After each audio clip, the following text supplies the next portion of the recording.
Austin 316 says I just whipped your ass. With a nasty temperament. Ice, well, his watch is working as well as ours. No, there it is.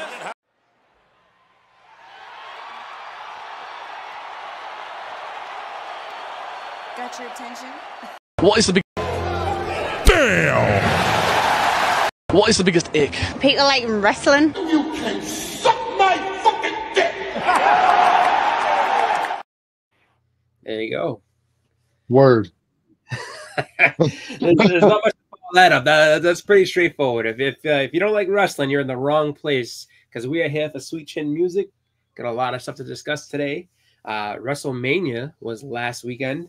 WrestleMania 41, arguably, or according to WWE, the biggest of all time. And from what a lot of people have said, there's been a lot of different opinions, but I will say, I enjoyed it. I don't know. How did you guys think about the show overall? What did you think?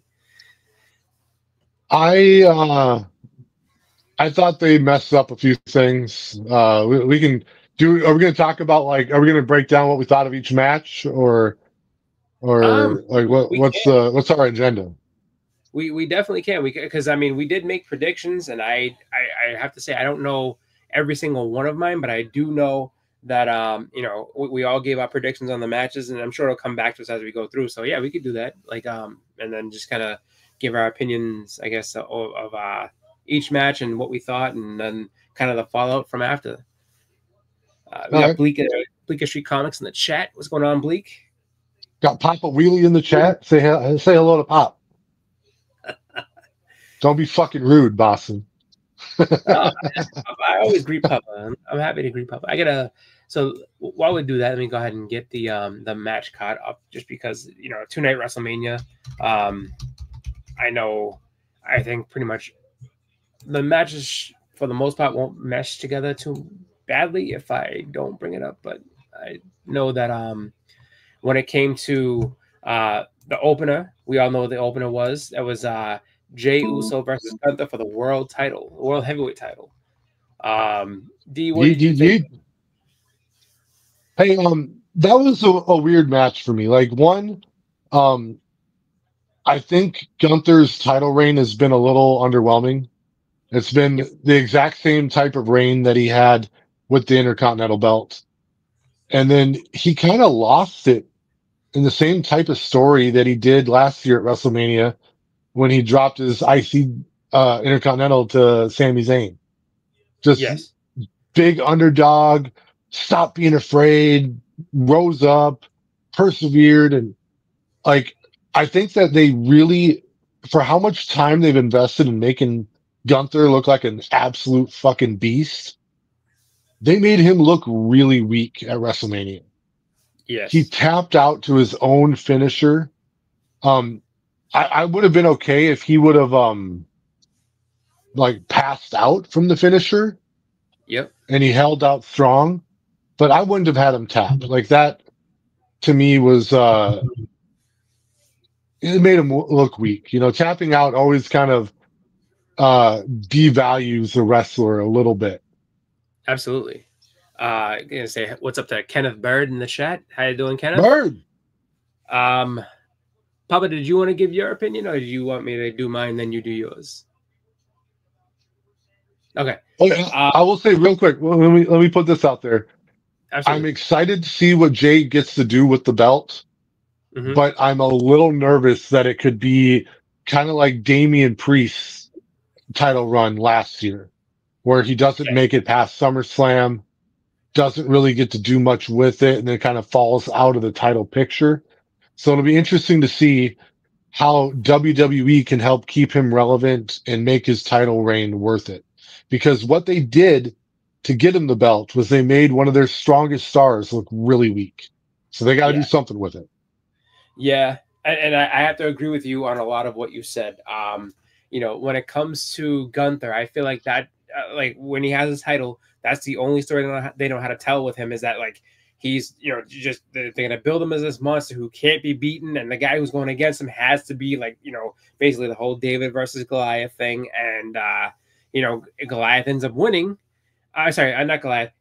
David ends up beating Goliath, which okay, fine, but you have just like the execution of how it's done. Like at least with Sammy, it was something that like kind of it made sense. He used his own finisher to beat this guy. It took a ton of them and everything he had, but he finally overcame and actually won the match. Okay, fine. With Jey Uso. Like they tried to kind of get him to go out of character. He's laughing as he's getting beaten up. He's not only did he used the super kick, the splash, I think what was it 2 spears, and then what's it called? And then he used Gunther's power bomb and the sleeper to tap him out. And it's just like, so it took, I mean, in that one way, I think they're trying to say, like, well, it took 7 finishes to put this guy away. So we protected Gunther. However, like you said, you made him tap out to his own move. So, I think in a weird way, it's like, oh, well, we're protecting his move is so strong that no matter who applies it, he'd get him to tap out. Like, I don't think so. Jey Uso, I have to really look at Jey Uso's matches to see, has he ever done really a submission or gotten a win by submission ever? Like, so you have a guy that's just throwing on a move that doesn't really know how to use it versus a master of it.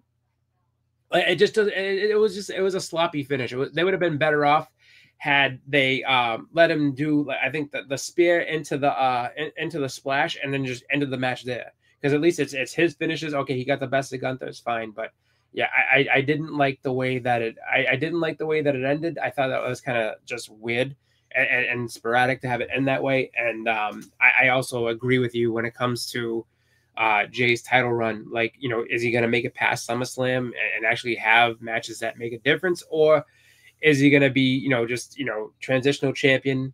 Then they're going to put the belt on somebody who they want to run it for the rest of the year at SummerSlam. That's kind of the question that I just had. That's one of the things I question. And then if you watched on Raw, and Sami Zayn congratulating Jay and everything like that, there was a moment where Jay's up and he's holding the title, and then Sami's just kind of staring at him. So I have a feeling they're gonna do a jealousy angle between Sami and Jay at some point to because that should be my spot type thing. So, but overall, I mean, I'm happy that he's the champion, but we got to see what he does with it. We got Biggie Shaq in the house. Hey, what's up? Not much, Biggie. We're just giving our opinions on the WrestleMania matches, talking about the first one, Jey Uso versus Gunther for the world title. What'd you think of that one? Yeah, I got most of the predictions wrong, but that seems to be a good way to work it. Yeah, it seems like his future's bright.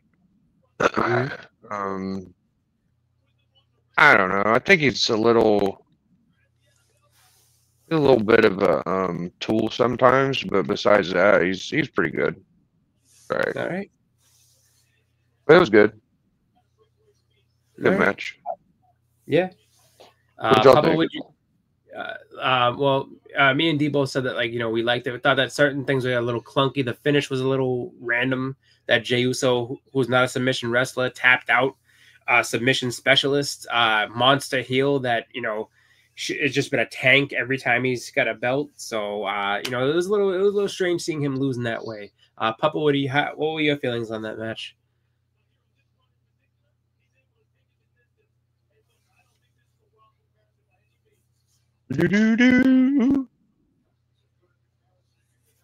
Jay did so many splashes and everything leading into the choke. So it's okay for me.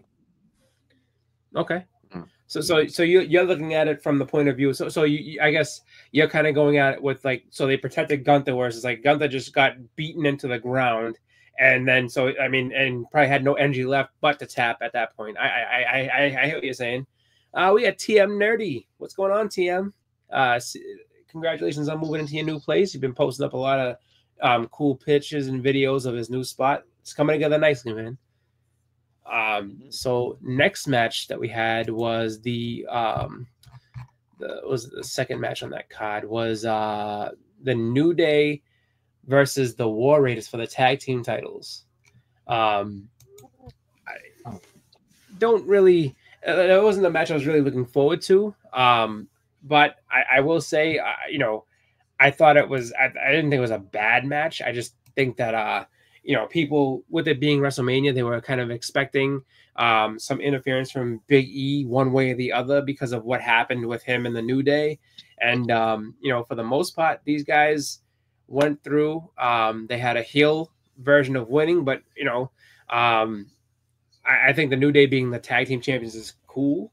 I don't know what their what their path is really going to be, though, just because they've been pretty much getting beat by everybody, and I feel like the War Raiders, it's kind of quick in, quick out transitional thing. So I don't know what the plan is for the New Day, unless they're being taken into a more dominant direction.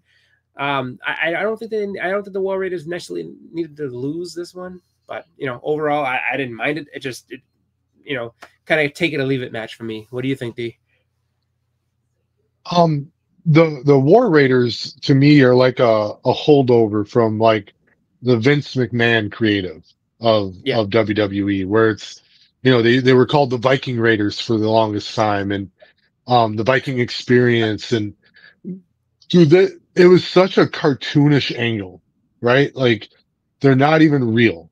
Like they had a manager named Valhalla, and like they were like, to me, my favorite part about like current modern day wrestling is most of the gimmicks, like if you suspend disbelief a little bit, they're a little bit believable still.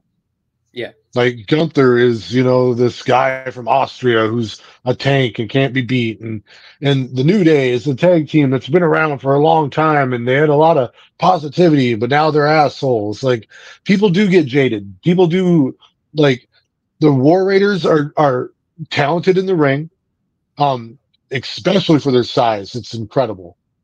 But I never enjoy their match because their gimmick never feels authentic to me. Okay.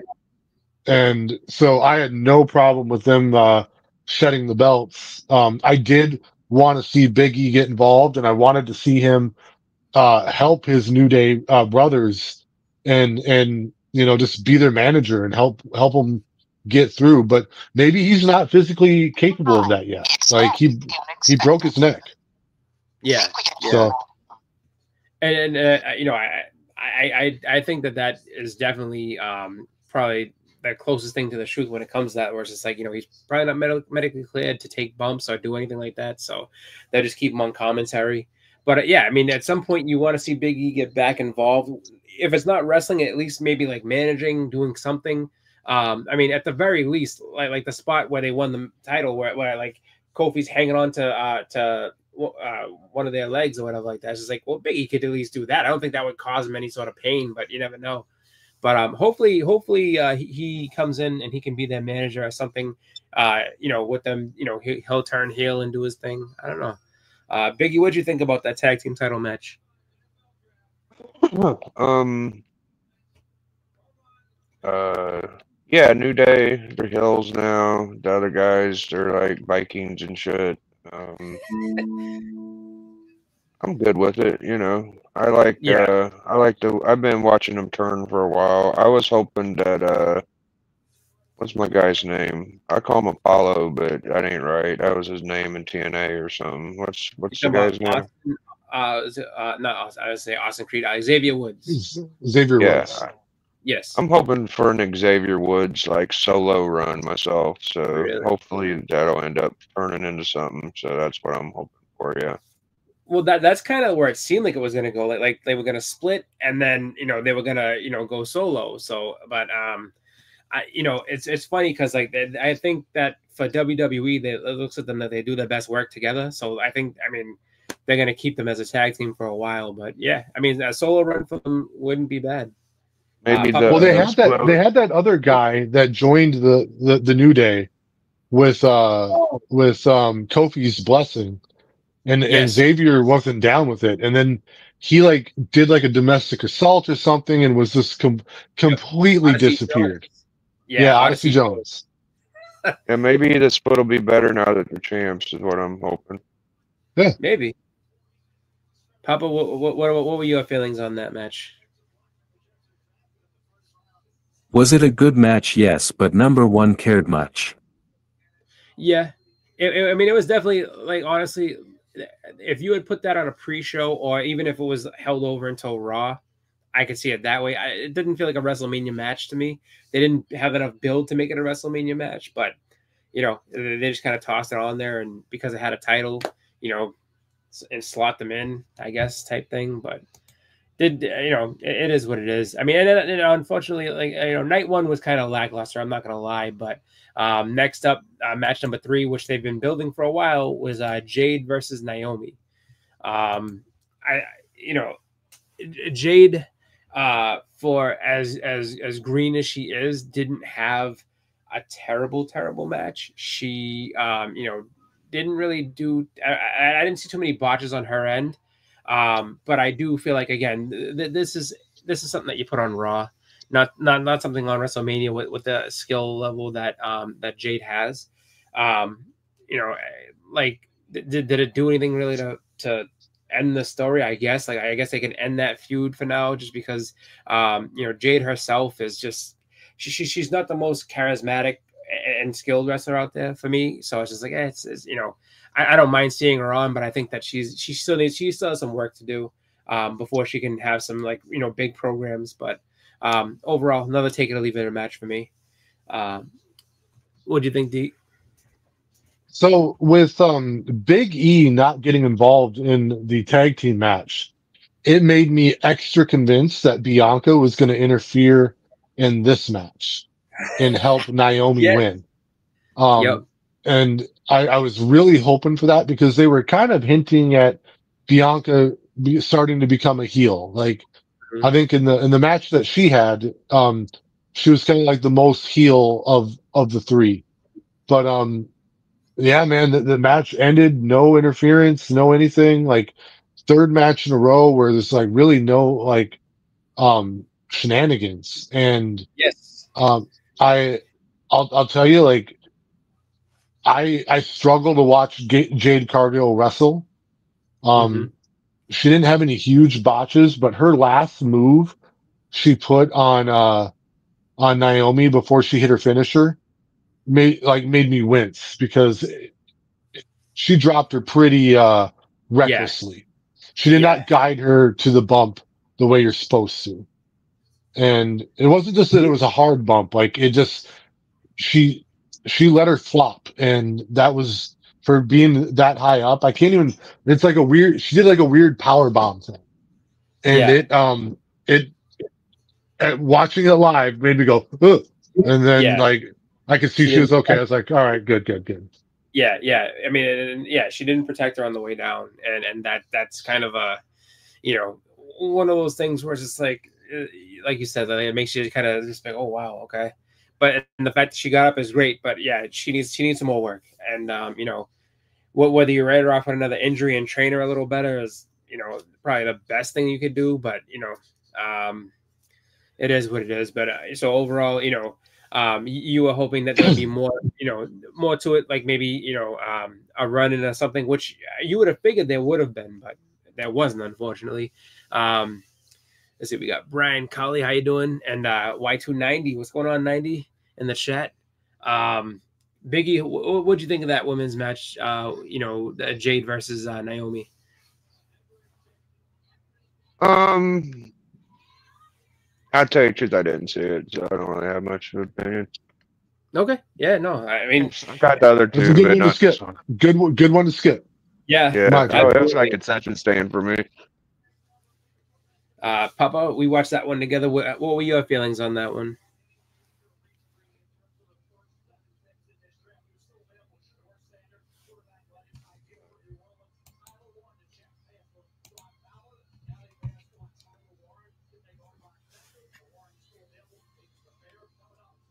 Oh, the Naomi Jade Cargill match is what we're talking about.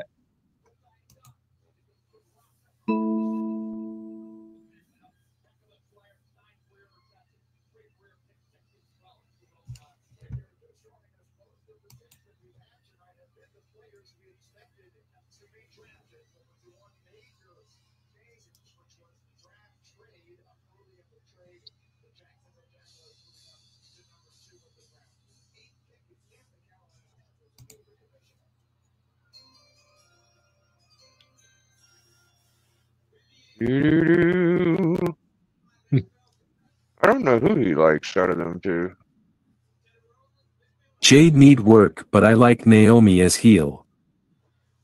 Okay. Yeah, I mean, Yeah. I like what she's done so far as a heel. She's done some really good promos and things. But I mean, overall, you know, I think that the best thing for both of them is to kind of be out of this story and into something new, just so that you know, Naomi can showcase with somebody who's a little better, and then so Jade can kind of, you know, I guess get some more practice and get herself to a point where she's not as much of a liability in the ring. So the next match on this night one, number 4, was the U.S. title match versus LA Knight versus Jacob Fatu.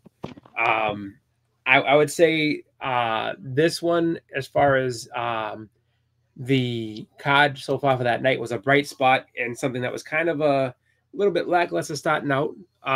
You know, Jacob Fatu is really just, you know, amazing as a heel. He's amazing as a monster heel. And the fact that he, you know, him and LA Knight had a really good competitive match back and forth. But, you know, Jacob, you knew he was going over just because he's so popular. And on top of that, like he's believable as being somebody who can take a lot of punishment, but then come right back and put you down. So it was the right choice. You know, even though LA Knight is very popular, the right choice was to put the belt on Jacob and then see what he can do with it. Because, like, I have a feeling he's going to take it and run.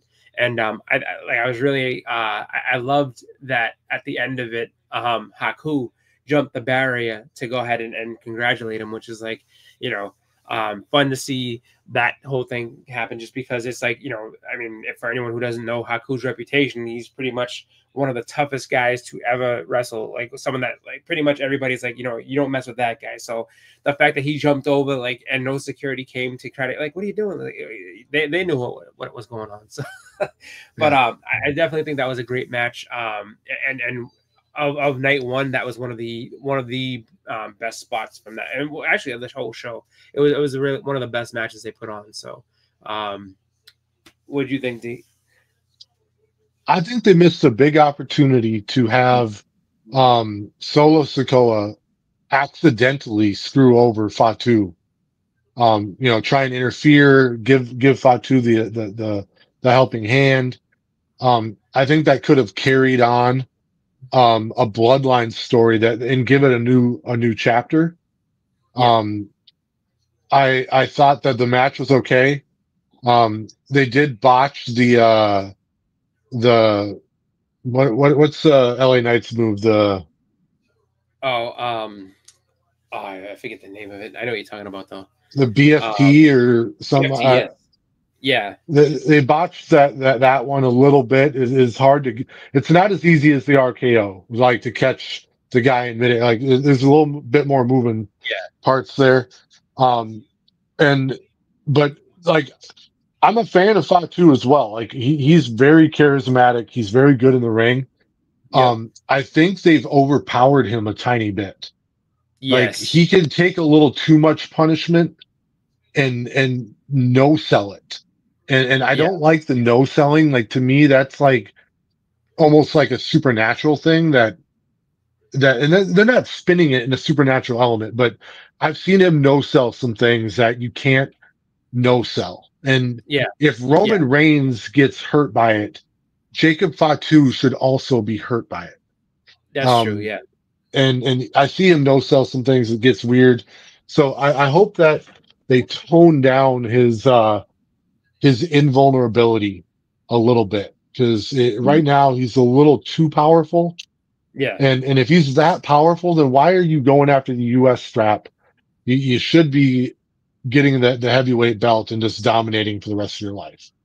Well, exactly. Yeah. And I agree with that. Like, at that point where it's just like, you know, because why stop where you're at? Like, it's like, I want that, and I can take it at any point. You kind of like, so it almost kind of feels like, do you feel that they've kind of given him the mystique of kind of like a Brock Lesnar, where it's just like, all right, you know, Brock's in the ring, you know, he's going in, he'll sell here and there, but if he really wants to win, because like there's no one that can really beat him because of, you know, he's legit.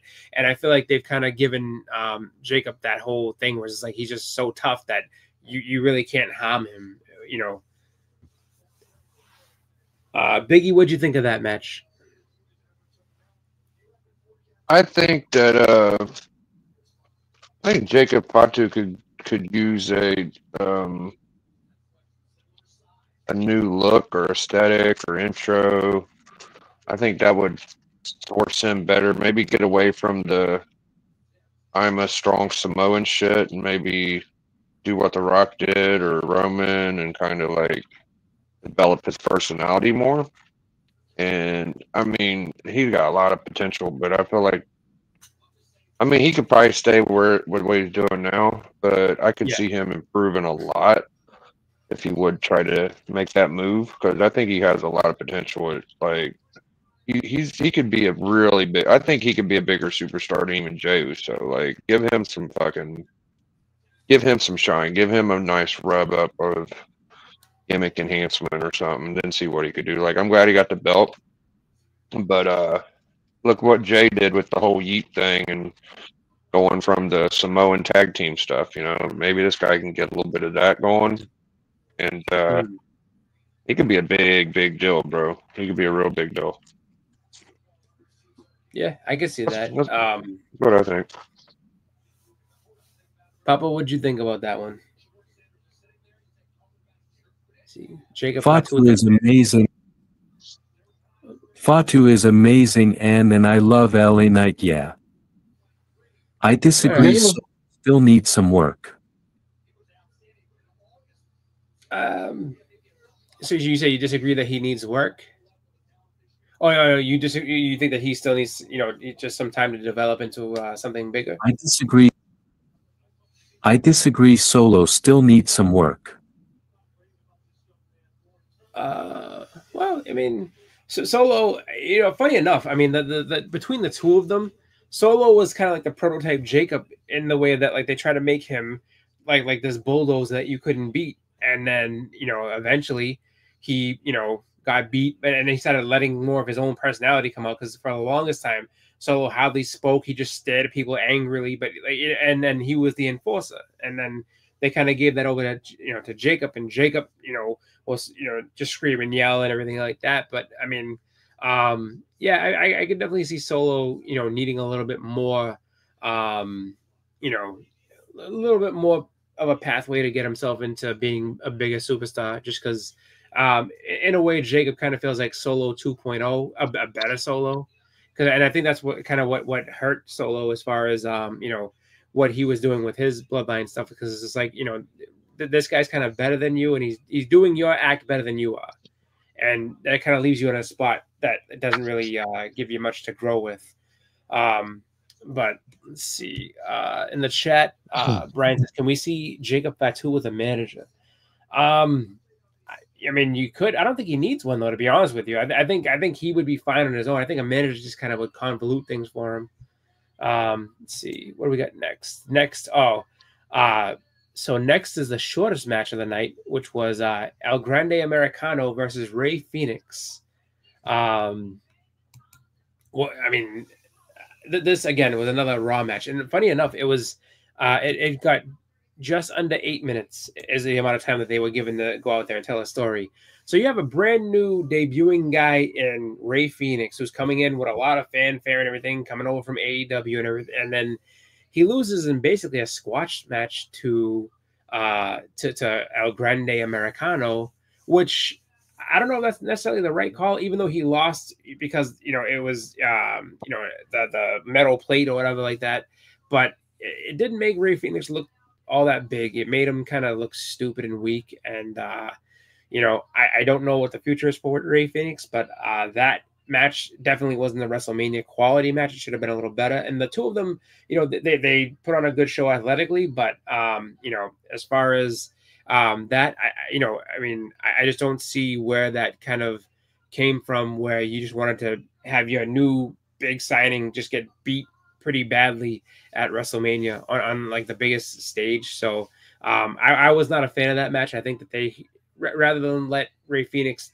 go out like that, you just don't even have him on the card. Put somebody else in his spot, and let him let somebody else smaller, or somebody else who isn't as highly hyped, go ahead and take a loss to El Grande Americano. What do you think, D? Yeah, no, they really showed their hand that they were going to do that with Rey Mysterio, and they had to call an audible, and instead of rewriting the match and then changing the future creative for Rey Fenix and Americano, they just said, "Hey, plug in Rey Fenix, keep Chad Gable's story going where it's going." And I agree with you completely. He should have fought someone else, or they could have moved the match to SmackDown, or you know, that match had nothing on the line. It that was a low point of night one for sure. Yes. Biggie, what'd you think of that one?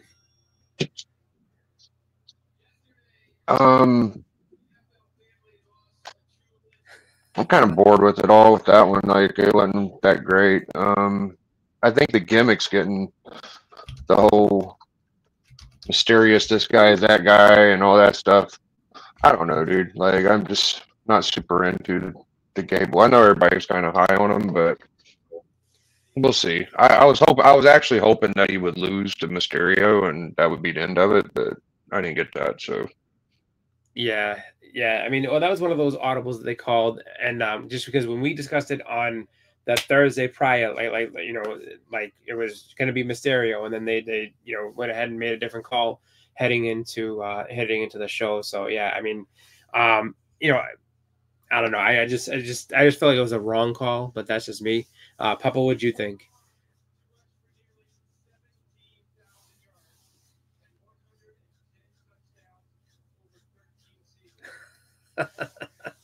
Brian Colley would have do when the Hot and Ready was his nickname in high school.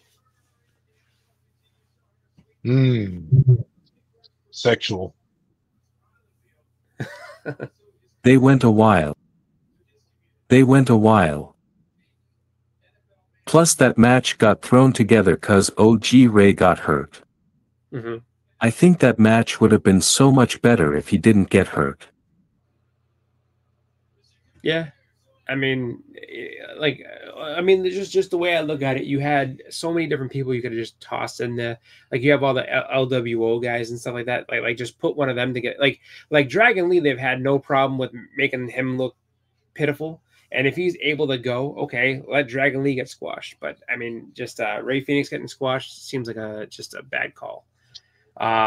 So let's see. The sixth match of the night was actually the second longest on the card, which was the women's title match. You had Tiffany Stratton taking on Charlotte Flair. That went 19 minutes. That match went total. So that was actually, I think, one of the only matches where you had like a special entrance. They really didn't do much for the entrances for this show as a whole. And you had that thing where Tiffany came out of the Bobby box and everything like that. And then Charlotte came out from a limo. Funny enough, they both pretty much had the same exact attire. So that, you know, if you were somebody who wasn't I don't know, if you're a casual watcher and you didn't really know the two of them, you could easily confuse them both. It was actually a pretty hard-hitting match when you look at it, too. At the end of it, Tiffany Stratton's face was all lumped up, and she had a busted lip, and she had a big like mark on her head. So there definitely some stiff moments here and there, like where they're hitting each other and stuff. Overall, I thought it was a good match. It seemed like it went a little bit long. It wasn't bad, just went a little long. And I think in a way it kind of helped the drama of the match, because I mean at one point it did look like Charlotte was going to walk away with it, and then they went with Tiffany going ahead and retaining, which was great. So overall, I thought it was a good match. I think it was the right call to let Tiffany retain and build with her title. Build that reign a little bit longer. Because Charlotte doesn't need the title. She'll get it again eventually. You know what I mean? But overall, I thought it was a decent match. I thought it was a little long, but nothing too bad. It for me seemed like it felt like an actual WrestleMania type match. So I thought it was enjoyable. I didn't have a problem with it. D, what'd you think? So first off, I was rooting for Tiffany Stratton, but I was 100% sure that they were going to give it to Charlotte. So that was a surprise to me. But I got to tell you, I thought that the match looked really sloppy. Yes. And a big part of that is, and this is something I'm really sick of with Charlotte. She keeps going into business for herself. And in this match, she whipped the fuck out of her for real. Yeah. And she does this kind of shit all the time. And I am sick of it. It is so unprofessional. If I ran a major league wrestling promotion like this, I would have fired her the moment she walked through Gorilla. When she came back, I would have fired her on the spot.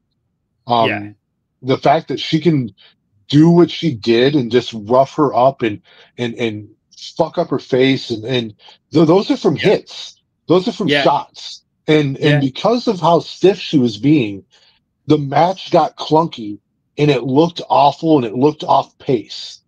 And what a despicable fucking person, dude. I'm so anti Charlotte Flair right now. I see her going to business for herself at her opponent's expense all the time. And it's trash in my opinion. I don't, and this isn't like heel, like I don't like the heel. She's a bad guy. No, I'm talking about her as a human being. I don't like her, and I would rather not have to watch her anymore. Yeah. And so Brian says, was it ring rust? No, it wasn't really ring rust. It seemed like definitely it was some receipts for, when they both went unscripted in that interview, which Charlotte did first. Charlotte went off script first, and then Tiffany's like, all right, we're going off script. Let's do it. And she actually tried to bring her back on. She's like, let's stay on topic here. And then Charlotte said something else, and she's like, you know what? You're 0-3 when it comes to marriages. And then I think at that point, that's when, it got, so, I mean, I'm sure she potatoed her a couple of times because of the fact that, that interview went off and she kind of went in on her a little bit. But I agree with you with that. Like she definitely, took some liberties with Tiffany. The evidence was on her face. Biggie, what'd you think about that one? So I think it's interesting. Everybody thinks that, Charlotte went in business, or at least D, but I definitely saw it the other way. I thought that she was green, and when I've rewatched it a couple of times. This is my favorite match tonight. Mm-hmm. They're saying that when it happened is whenever she did that spot where she flopped her face down to the ground and she like smacked her head against me. I don't think that's the spot. I think it's the one. Both of them did the same spot. And Charlotte actually looked like her spot was at the end. It was a lot harder than Tiffany's. I'm thinking it's either when she smashed her head into the turnbuckle or she flopped off of the top rope face first. And Charlotte had nothing to do with either one of those. It's really hard for me to think that Charlotte just potatoed her in the face. Like, I didn't see that. I didn't notice it. I've been looking for the reason why she lost her tooth. I've only seen the part where they say she flopped off the top rope. Until I know for sure, like she did that, it's kind of hard for me to think Charlotte really did that. Okay. All right. Well, she didn't really. She didn't. One, she didn't knock out a tooth. There was a part where, like, I think she had some blood in her mouth, and it looked like she missed it or lost a tooth. She had all her teeth at the post conference. And I'm not even talking about like a specific like punch to the face. I think the match got clunky because she was deliberately hitting her hard in a manner that didn't fit the match. It wasn't like, oh, she was just being too stiff, and it was obvious it was because she was emotional about what got said in the build up to the event. And I don't know, man. I get sick of her. She does this shit all the time. She did it to Becky Lynch. She did it to Nia Jax. I saw the Nia Jax one. I don't remember the Becky Lynch one, but okay. Well, so they that's what she threw them. So they had the two titles or whatever like that, and I guess they had an argument prior to going on the show, and so she was supposed to hand the belt over to Becky, and instead she threw it in her face. And then Sonya Deville was like, pick it up and give it to her. Like Sonya Deville broke, and she was like, just don't do that. Like pick it, because it almost turned into a real fight on Smack. And so she was just like, like she's definitely had some moments where she lets her emotions get the best of her and just lashes out. So yeah, I can understand one Nia Jax, dude. Like, come on, bro. Nia was definitely giving it back. Yeah, no, but Nia didn't put up with it, which is what happened there. But like the Becky Charlotte thing, like Charlotte got drafted to the other show, and Becky got drafted to the I can't remember which one was which, but they were supposed to swap titles that night. And the script that they were supposed to run was they were supposed to like hand over the title and maybe have a stare down, but nothing too crazy. And Charlotte just goes into a business for herself, throws it in her face. Like, it was just stupid. And yeah. I see her do this shit all the time. And when you're that big of a star in 2025, we're not talking 1982 or in the early 70s or 2025, be a fucking professional. Yeah. Like, you're the top of your game, the top of your craft. Be a professional, or don't, and get out. Because the fans hate her, and it's not because she's the bad guy. It's because they're sick of her antics and her going into business for herself. She does it all the time.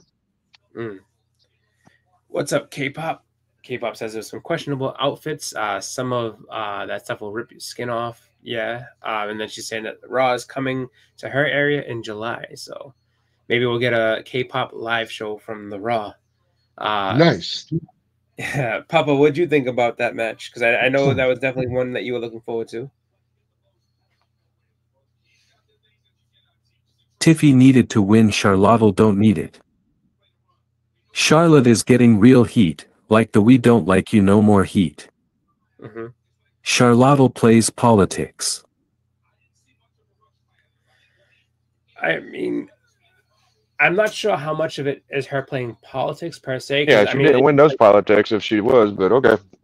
They definitely push her heavy when she's there. But I mean, yeah, she definitely is not getting the heat that you want. It's more people are just, people aren't really like looking forward to seeing her. So maybe she'll turn that around at some point, but we'll have to take a look and see what goes on for her. Okay, now so my final thoughts on it. Now, yeah. let's be serious here. Is Tiffany or Charlotte the reason the match was even acceptable? Which one of y'all think carried the match? I think they both had a lot going on. I think that really you had Tiffany trying to kind of keep up with what Charlotte was doing. So I mean, it made it kind of hard for that. For that, I thought Charlotte made a match out of nothing almost. Like, Tiffany was struggling, and Charlotte was definitely making the match watchable. But okay, I don't know. I think I agree with D on that one too, though. It's just like, I think that she was kind of reacting to certain things, and then as you're getting, beaten up a little bit, it's just like it's hard to kind of keep your own. I mean, is she getting beat up, or did she beat herself up? I think she was sloppy, but I watched it twice. I can't see where she got blasted by her. There were some chops, there was a few punches. I didn't like invent this on my own. Like, I noticed it live when I watched it that she was being unprofessionally stiff during the match, and industry insiders have also reported that like most of the people in Gorilla backstage were also very shocked with how stiff she was being in the match. She was deliberately laying it into Tiffy, and teaching a young newbie the hard way of the ring. It is a time-honored tradition, I guess, but maybe not for a world title on WrestleMania. Like, that's a bad moment to do it. Maybe you tune her up during a house show or something, but during WrestleMania, like, go ahead. I'll let you finish. Well, I just want to say, has Tiffany reported the shot that lost her tooth? Like, I'm just wondering, or chipped her tooth. It was like a little chip. I'm just wondering. Has she reported it yet? Yeah, has she? What do you mean? I would think that she knows when it happened, right? I would think she knew. But Tiffy's not going to the media to bitch about the match. Like, she's staying in character. She won her match. Like, she's gonna be Tiffany Stratton and say, you know, it's Tiffy time. She won the match. And then even in the post game, like she stayed. She looked a little sour. She looked a little sour when she won. Because she was getting fucking slammed by her, like, for legitimate. Like, I'm sorry you didn't see it, Biggie, and I know you went into the match liking Charlotte Flair. Yeah. I don't care about either of them that much. And Tiffany Stratton's from Minnesota. I'm not a huge fan. Like, I'm sick of Charlotte Flair, so I guess I was rooting for Tiffany Stratton, but I wasn't invested in it. And I wasn't sitting there going like, oh, take it easy on my girl. Like, she ain't my girl. I don't care. I noticed unprofessionalism from Charlotte, and it's maybe if she didn't have a history of it already, I wouldn't have noticed it so heavily, but she does have a history of it. And I did notice it because of that. So, yeah, I'm taking the risk and thinking it's self-inflicted, but if I'm wrong, I'll be the first to admit I'm wrong. That's just my whole thing. We'll see. We'll see. And hopefully, I mean, it's wrestling. We may never find out what really happened, but I'm hoping eventually, like, it gets diagnosed. Like, how did it happen? Because if she really, if Charlotte's being sloppy, I'd be like, damn, you know, that's fucked up. But if Tiffy fucking did it to herself, like, well, I don't know. I don't think Charlotte was sloppy though. I think Charlotte was very good at what she was doing. But when she was interacting with Tiffy, she was going harder than you're supposed to in a pro wrestling match. And doing that to someone that is new, like Stratton is, it took Tiffany Stratton off of her game. And it made the match look clunky. And the whole match looked clunky because of it. It was a little stiff. Okay. Yeah, I could see it being stiff. It was pretty stiff. Being like the pro that Charlotte is, you're supposed to be able to protect your opponent physically. That's part of the match. That's what I'm hoping she did. If it's her reason that it happened, and I'm the first to agree with you. I'm just wondering. Yeah. I don't think she protected her though. I think she laid into her really hard when she could, and I don't think Stratton was seasoned enough to go through the match without being a little gun shy about getting close to her at a certain point. I was so concerned about if Charlotte was taking liberties. I actually Googled what chipped her tooth, and I didn't get many results. So I'm a little invested. She actually didn't chip her tooth. Her tooth nothing is wrong fine. with it. Oh, okay. Yeah, no, it was blood in her mouth. It looked like it. It also like kind of like interacted with like a shadow a little bit. So there's a shot of her. It looks like she doesn't have a tooth. And then literally during the post, like, you know, match interviews and whatnot, she had all her teeth. Like, she couldn't have gotten dental work that quick. That's not possible. So no, she left the match with all of her teeth, but her mouth did get busted up. Her face got busted up, and Charlotte was very, very stiff during that match. And most people that watched it agreed with that. Yeah, she came away from it looking pretty clean. Another girl was muffed up. I can agree with that. I don't know if it was all her fault, but it was stiffer than a regular ass. It wasn't an easy match. It was a tough match. Yeah. So that brings us to the main event of night one, the triple threat between Seth Rollins, CM Punk, and Roman Reigns. That was easily the match of the night. You know, they had you know, pretty decent entrances for that one. You know, Living Color played CM Punk out. You know, Seth Rollins came out. He had a, you know, costume change in the middle of it. Like, he came out in some black trash bag, but then turned it into a white suit and, you know, was, you know, ready to go. And then Roman obviously came out and he had, you know, just the big pop for just having the, you know, entrance that he normally has. You know, overall it was a great match. They did a good job with, you know, everybody getting their spots in. Everybody looked good. There really wasn't anything that was too crazy. They did I mean, Paul Heyman, I have to say, did a very good job of selling, you know, his concern for both, Roman and CM Punk over the match.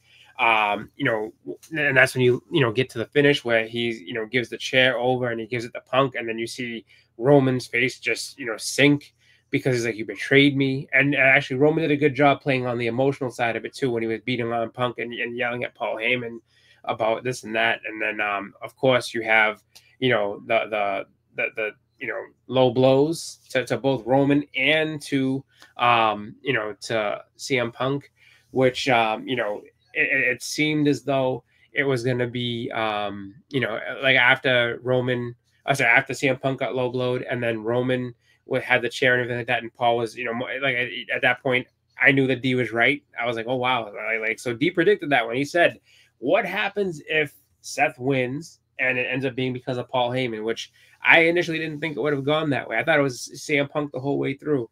But I think that it was a good match overall. A lot going on. It was a fun match, and definitely the match of the night for night one. I think Seth needed that win more so than the other two, just because he had been getting beat by everybody, or by a lot of people leading up. So good for Seth to move forward. D, what do you think? Hey man, I walked, that match ended and I felt so proud of myself because I felt like I booked the damn match, like I did good with that one. And I think it was, I wanted CM Punk to win. He's my favorite wrestler right now. But I think it was the best for business it was a good way to protect CM Punk and Roman Reigns. They both left looking very strong, like they both could have won it. And they did owe Seth Rollins, man. He laid down for 3 straight matches to Cody Rhodes when Cody Rhodes came back to the WWE. He laid down for Matt Riddle. He dropped the belt last year at WrestleMania to Drew McIntyre. Yep. He's literally just been doing business for everyone. And I'm proud of him for that. Like he's doing the right thing.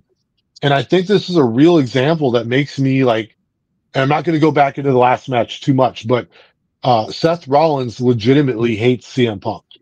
It's very well documented. That is his enemy.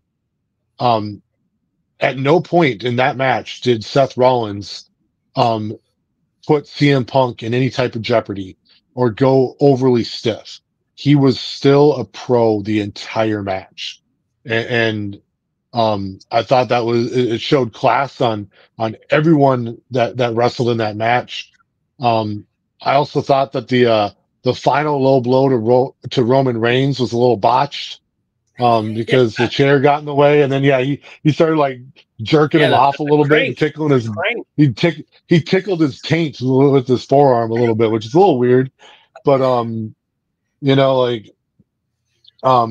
dude, I thought it was the best way to end that match, and I look forward to seeing how they continue this storyline going forward. Yeah, definitely.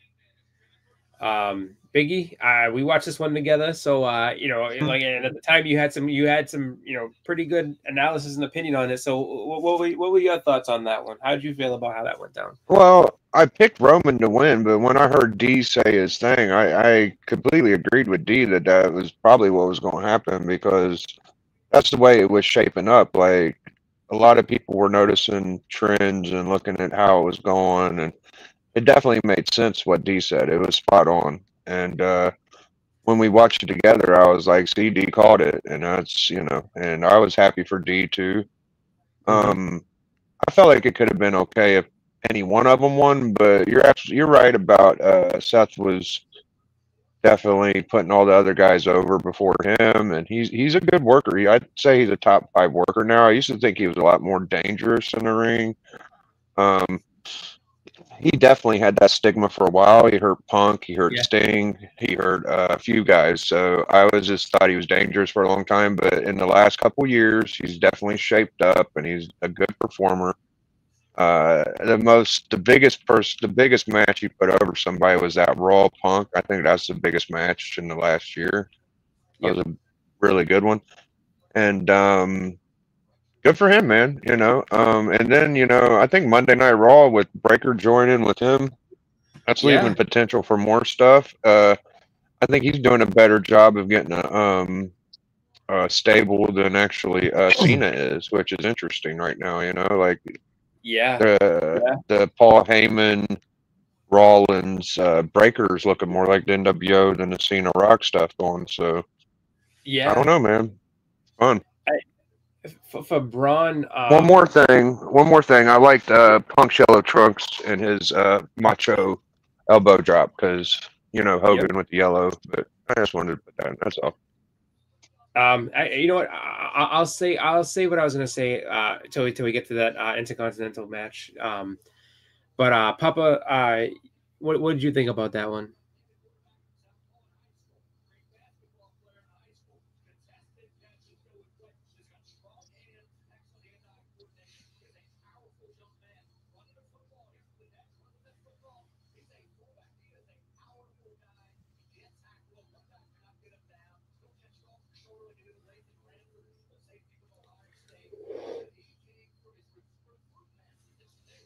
Amazing match of the whole weekend. Really? So that was your top match of the show, basically. You're saying. All right. I concur. Oh, we got the Great Legend. What's going on, Legend? So that's how night one wrapped up. And then we move into night two. And night two started out with now I didn't see this match live. I was out and ended up coming in a little late. But I did get a chance to watch it, and the triple threat for the Women's World Championship was very good. I would say, I mean, you can argue between the triple threat for the CM Punk one, and you can argue for the Women's World title. I would have to say, honestly, like the Women's World title match, I think was a better match. It was a lot of action, a lot of really just good spots for all three of them. And, I had picked Bianca to win. I figured that would have been, just the way that they would do it. Bianca wins the title and then has a feud with Rhea going forward. But Io wins. And honestly, I think Dee and Beckerman were the ones that suggested that Io would win that. And honestly, it was the right call. Io deserves it. Io is proving that she is one of the top women in the company and is absolutely deserving to, carry that division with the world title. So, that I really did think, it's funny because what the way it came together and how quickly it came together, it was just thrown together. And it's like, wow, I mean, this kind of just seems like they're just putting it on. They're just to put on a match. They didn't have anything. They just rushed it. But really, I mean, they did a great, like for how short of a time they did to plan that match.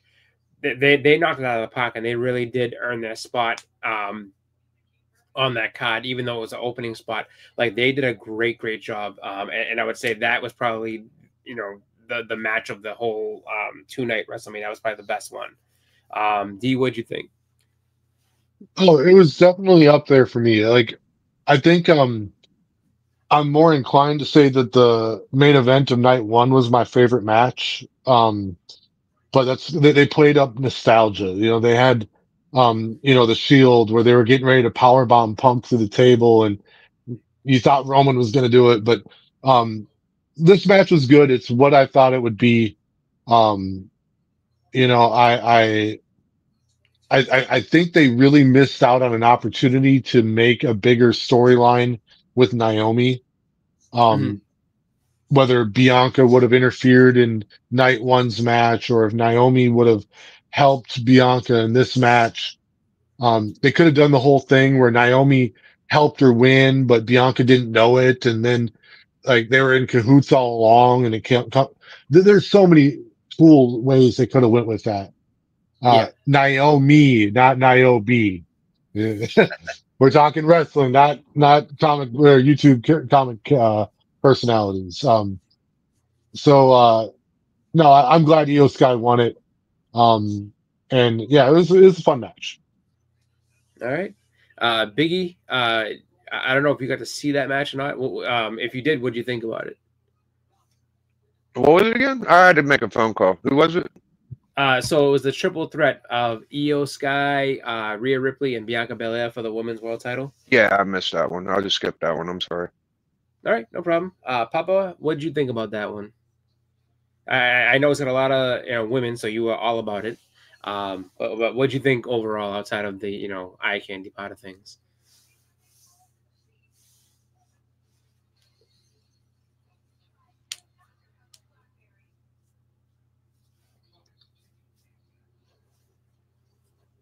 He's typing like crazy. He's got something to say about this one.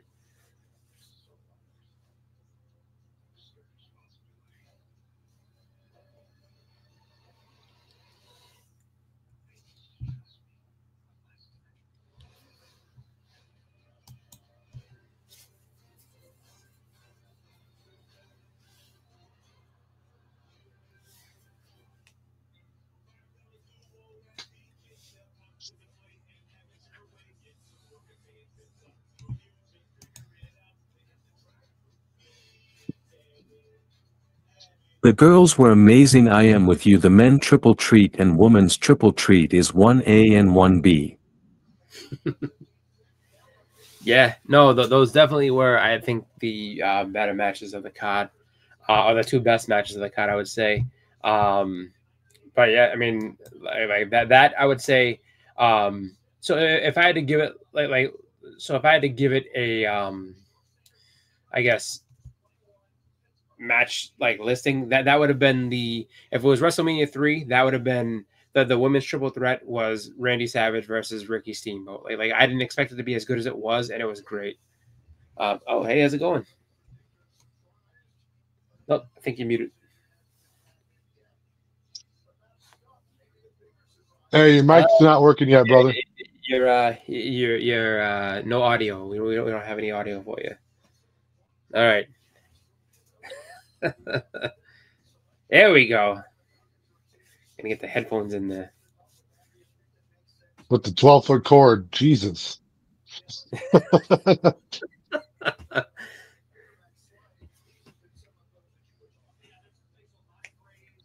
right. There we go.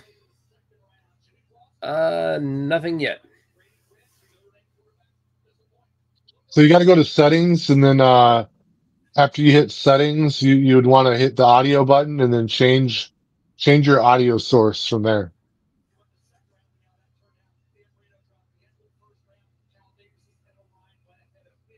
If that doesn't work, are you on hey, give me a nod if you're on a laptop, or are you on a desktop? Okay. If that doesn't work, try pouring a glass of water on the tower that has all your computer components. Don't do that. That's a bad idea. I apologize. Let's go to the next match. Let's just keep moving until it gets it figured out. That's no problem. All right. So next up, we had Drew McIntyre versus Damian Priest in the Sin City Street Fight. So for me, this match had just a really, really weird entrance. Like Drew came out dressed like some type of video game character, which for the Doom game that they're promoting or something like that. And then Damian Priest came out looking like so he had this he had the guitarist from Slayer playing something, and it wasn't good. I mean the guy was playing, but it just didn't make much sense. And then he came out dressed like a big vampire bat, walked past everything. A video game. Yeah, so Drew was dressed like a video game character, and he didn't look like he liked it. He was just like, okay, just went through the motions, and then their match wasn't bad. I thought that it wasn't bad, but it wasn't good. It went on a little longer than it needed to, but I think that Drew did well, with the spots. Damian, at certain points, Damian looked like he was a little bit slow. Just kind of, the two of them, I think, I don't want to say they got tired at any point, but it just seemed, kind of like there was just a little bit, It was a little bit slower of a match than I thought it was going to be, and the finish was cool. I mean, it was a good finish. Damian took a pretty good bump from the ropes in through those tables. I was surprised. I was actually kind of like the way he fell back. He went to cover his head, and he did protect himself good. But that was a pretty good bump that he took before he got thrown in the corner and got that kick with the chair behind it. So, I mean, decent match. I would have figured there would have been a little bit more brawling and a little bit more, weapons in a street fight. But, it was kind of a tame street fight when you look at it. But overall, not a bad match. Solid, not great, but solid. Just wanted to check on how's everything going with the audio? We should be good with the audio. Can you hear me now? Yes, he's in. All right, we got him. Good deal. Nice. All right. So I missed the whole second night, unfortunately. I had normal house stuff to get into, but you guys were having a pretty good conversation. I'd like to support my brother every now and then. So even though he's a pain in the ass, I'd like to come in and support him every now and then. He's giving you the salute. I'm used to it. Been getting it for the last 40 plus years, so I'm good. So D, what did you think about the street fight? Hey, this is the match I was probably looking least forward to because it's an obvious case of like they both won the world heavyweight title at last year's WrestleMania. Yes. And they did nothing to develop a story for either of these two to give them something substantial in this match. But that being said, they had to put them in somewhere and they made them fight each other. Drew was kind of a lot like Seth Rollins coming into this match, where he had been putting other people over for a long time, and he needed some kind of strong win, and he got it. I thought the match was actually kind of fun. I loved the fact that it was a street fight and they didn't go into the crowd. I think going into the crowd is one of the most boring things you can do in a Falls Count Anywhere street fight type of match. Because really all you can do is throw punches. And when you throw too many in a row, they look really bad. If Boston, if me and you, we'd probably get gassed out really quick. But if you and I stood in front of around a bunch of people, we just punched each other in the face over and over again, eventually one of us would fall over because our face hurts so much and our brain is swelling. I don't mind punches in wrestling, but they do a lot of damage to your face. And they're hard to sell in the ring, in the crowd.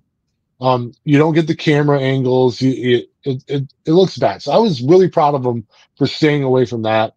They all took a lot of good bumps. Drew McIntyre did the selfie thing, which I loved. Yeah, that was cool. I like that. And so it was, I don't know, it was an okay match. Like for a match that I didn't care about at all. And then the way he hit his Claymore kick at the end, that was cool. up against the chair was freaking brutal. And it was a fitting way to make sure that Priest did not get up after that. Most people ain't getting up after that one. Maybe Fatu would. No. Fatu wouldn't even have to sell it. But. Yeah. What's funny is for me, the first end of that match, I thought would have been that DDT on the stairs. I was like, because that was solid looking. I was like, dude, if he got pinned him after that, I would totally believe that he knocked him out with that. Like that was actually pretty good. But the finish actually was decent, and I liked that they set things up but didn't go directly to them. They kind of foreshadowed what was coming, and you didn't know when they were going to get to it. But when they did, it paid off. Like those tables that they put out there, the payoff of that was great, and then the chair in the corner payoff was amazing. That's one thing that I've noticed about the Falls Count Anywhere and the street fights is, like you mentioned earlier, you really lose a lot of the angles and you lose a lot of the camera shots, and you really can't do a whole lot of bumps. But when a pin is attempted in the crowd, you really lose visibility on the wrestlers. And even live, you use visibility. They just start to blend in with everybody else, and you can't really see what's going on. I think that they kind of need to step away from that for a good amount of time. It was really popular when it had the Hardcore Championship, and when WCW was doing it a lot, they just kind of burned it out for a really good amount of time. And I think they need to just save it for really special occasions. And not be, it's not because of them, but the way that Rock and Foley did theirs in an empty arena, shout out to Tucson, because that happened here. But yeah, I mean, that you can't get any better than that when two people have an empty arena and they can sell that type of match the way that they sold it.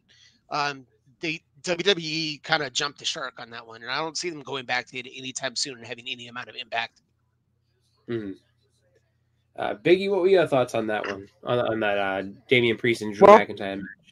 I think we should let our new guest give his whole opinion since he started, and then I'll go after him. So, what did you think about the match and the whole, my friend? Well, I didn't get the whole second night. I had a bunch of stuff that I had to do here at the house. I was just kind of giving my opinion about the Falls Count Anywhere and the street fight as a whole. Yeah, just that match. So you were done. You didn't have any more thoughts on it? No. I'm good. Okay, I can go then. I thought it was good. My favorite spot in it was when Bisexual Undertaker did the spot on the rope where he walked across the top. Yeah. And the guy pushed him and he fell into the table. And yeah, I thought that was good. I liked that spot because that's so stupid. It's a joke, Melody. Inside joke. No, it was a good bump. I mean, it definitely, he sold it well. I mean, when he crashed with the tape, I mean, because it was a dangerous looking spot, and but it looked great on camera, and he was protected, and everything went. It should be like Undertaker could pull that off. I like that he didn't pull it off. So that's my favorite spot, and I thought it was a good match. That's all I got. Yep. Papa, what about you? How'd you feel about that match? Damian Priest is still the future and Drew is just blah to me anymore. Okay. All right. Let's see. What was next? Okay. So the next match was the Fatal 4-Way for the Intercontinental title. You had Dirty Dom, Braun Breaker, Finn Balor, and Penta. So I have to say that match was a very fun one to watch. I enjoyed it. I think that the amount of the amount of upside for a guy like Braun Breaker is incredible. And really Penta is just kind of coming in. I mean, and he had a great showing. Finn had a great showing, and Finn's the veteran in that match, so he's kind of like guy making sure everyone looked good, and he did a great job with it. And then Dom too. Dom has a ton of upside as far as being a heel, obviously being a actual like chicken champion, but then again too, he's got, I think, a lot of upside if he decides to do a face turn. I don't know, like for right now, people the pop he got for winning the match was incredible. I love the way that they worked the double cross angle between him and Finn, where he tried to hit him with the 619 and Finn caught him and he's like, "What are you doing?" And then the fact that he got the splash to win it. But I also like that JD McDonough came back to try to help him out with winning the match. That was kind of cool. To see that they all celebrated, had a good time, and so Dirty Dom gets a win, and the crowd popped for him. So and then I think the more fun part of it was that when he I think the more fun part of it I mixed them two together because JD didn't help him. That was on Raw. He helped him. But the fun part on there was that so after the match is over, he celebrates. He walked up the ramp, and then he kind of came back. It was like he loved the cheer, so he came back and got cheered again. So it was fun to see him kind of get his flowers on that stage, and no longer be Shadow of Rey. Like he's actually doing it on his own now. So I was excited for that. What did you think about that one, D? Was it Yeah, I'm pretty sure I called that one too, and I felt good about it. Yeah, man, the match was Fatal 4-Ways. That's how they turn out. People get knocked out for a while. A lot of people laying on the ground. A lot of making you think someone else is going to win, and then they don't. And it was a good match, and it ended how I wanted it to, and how I thought it would. Yep. And it definitely freed up Braun Breaker to move on to a different path in wrestling, as we got to see on Raw, which is gonna be a good time. Absolutely. And I mean, you know, with Braun, and this is what I wanted to say earlier. So with Braun, where you have him, you know, now aligned with Heyman and Seth, you know, I think, you know, they'll run their story out, but it's only a matter of time where, you know, Seth maybe wins a world title or something like that, and Braun's going to be the one to take it from him. And I think that he's got so much upside, and he's got so much he's got so much potential to be something enormous in that company. And you know, so putting him together with Seth is a great call. And yeah, I mean, the IC belt, even though he's brand new, the IC belt is too low for him. He needs to shoot higher. So I'm happy to see him moving into a better spot. So one thing real quick, because I mentioned earlier, I don't know if you guys saw in the chat, that I'm just starting to get back into the wrestling thing. I really wanted to see, you know, Cena's going away tour, and the turn that he had was really drawing me back, because I want to see where that goes. Because I think he should have been a heel a long time ago. And to see him do this and go out as a heel, I think it's really kind of interesting. Unfortunate, because I wanted it to go face, heel, face, and then out. But that's just my personal preferences. Anyway, back to my real question. With Braun Breaker, because I haven't seen a whole lot of him yet. I definitely plan on it. I'm going to go back and watch Raw. And I probably should watch the second half of WrestleMania, because you guys are just making it sound like it was really good.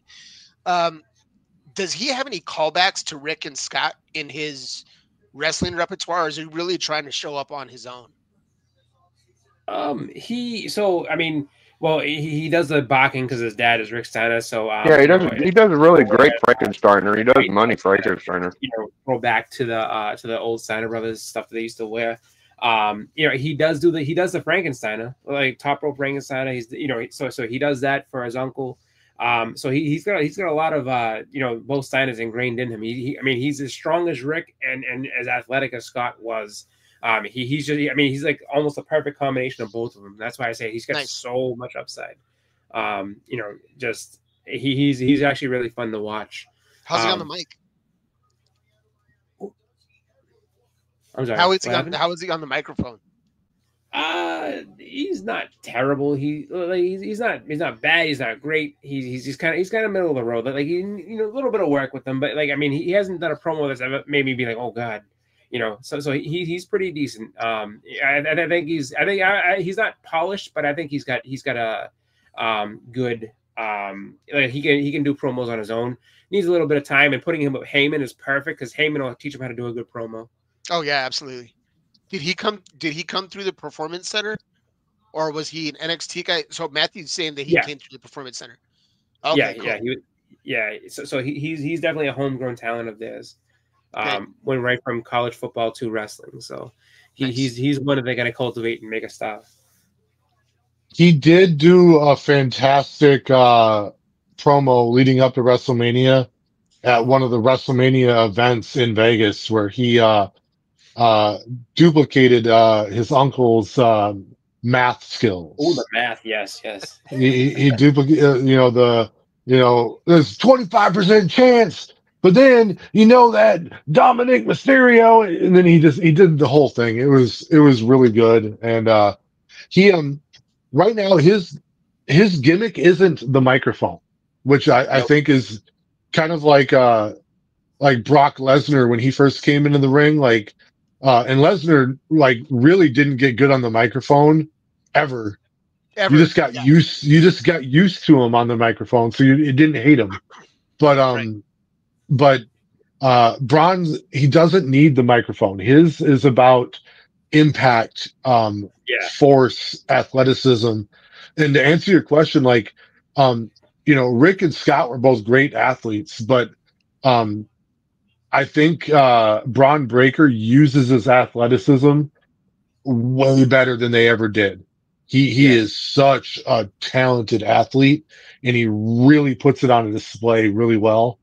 And for another guy to come in and start using the spear as his finisher, he makes it his own, and it's like he's the guy I don't want to get speared by. If I was gonna take a spear from a WWE superstar, I would I'd probably try and get Alexa Bliss to give me the spear and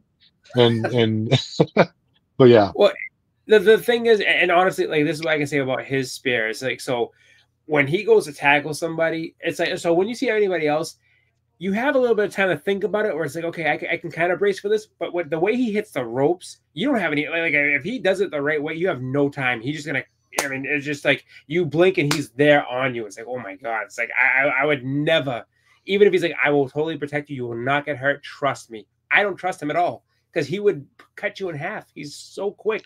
And the way he hits the rope, everything. Oh. So he does his spear off the ropes, not like Duggan where he would get in the 3-point stance, or Brock where he would go for the 2-point stance and just kind of stomp his foot.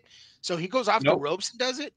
Yeah, so he basically he'll run from one rope to the next, and when he bounces back, he's on you. It's so quick. And then he did another one leading up to WrestleMania where Carlito was at the bottom of the ramp, and he ran down, and so because he's going downhill, he got more speed and he destroyed Carlito.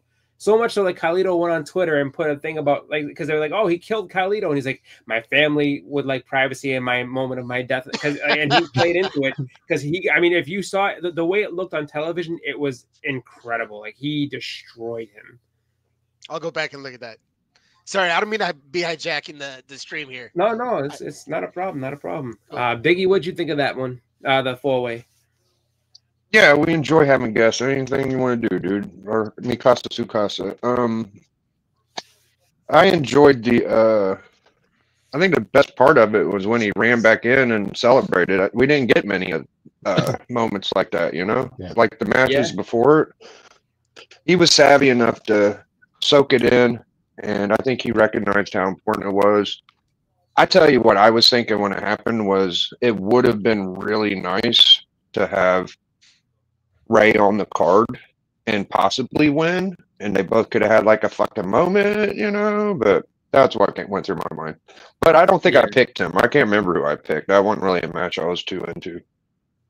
Yeah, I don't remember who you picked either. I know I picked Dom, and I think that most of us picked Dom, and I don't know who you would have went with on that one. I think you pretty much had the opinion of, it's not really a match. I don't care about that. You were more focused on the Logan Paul AJ, like that's the match that you really wanted when we were making predictions. Papa, what did you think about the Intercontinental match? Dom is too good not to have the IC title. I don't think Dom Rom will be heel long after this. Yeah. You know, like the amount of pop he got was definitely cool.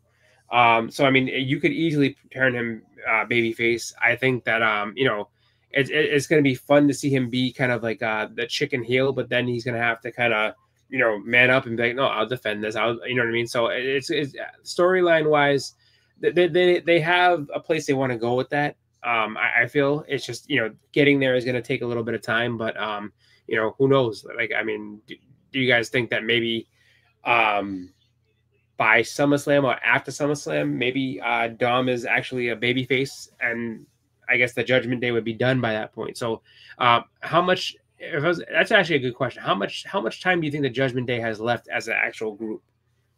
Do you think they make it to SummerSlam as an actual faction anymore?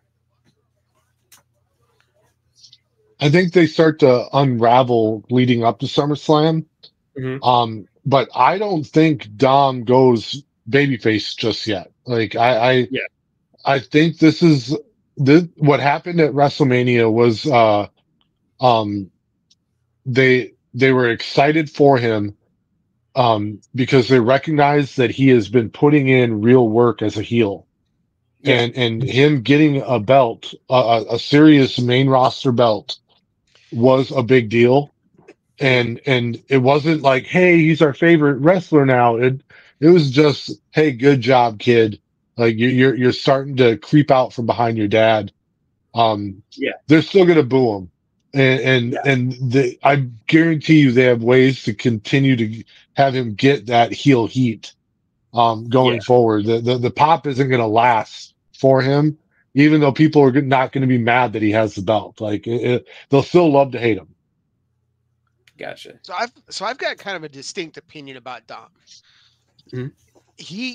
I understand that he's very good as a heel from what my brothers told me, that a lot of people like him as a heel.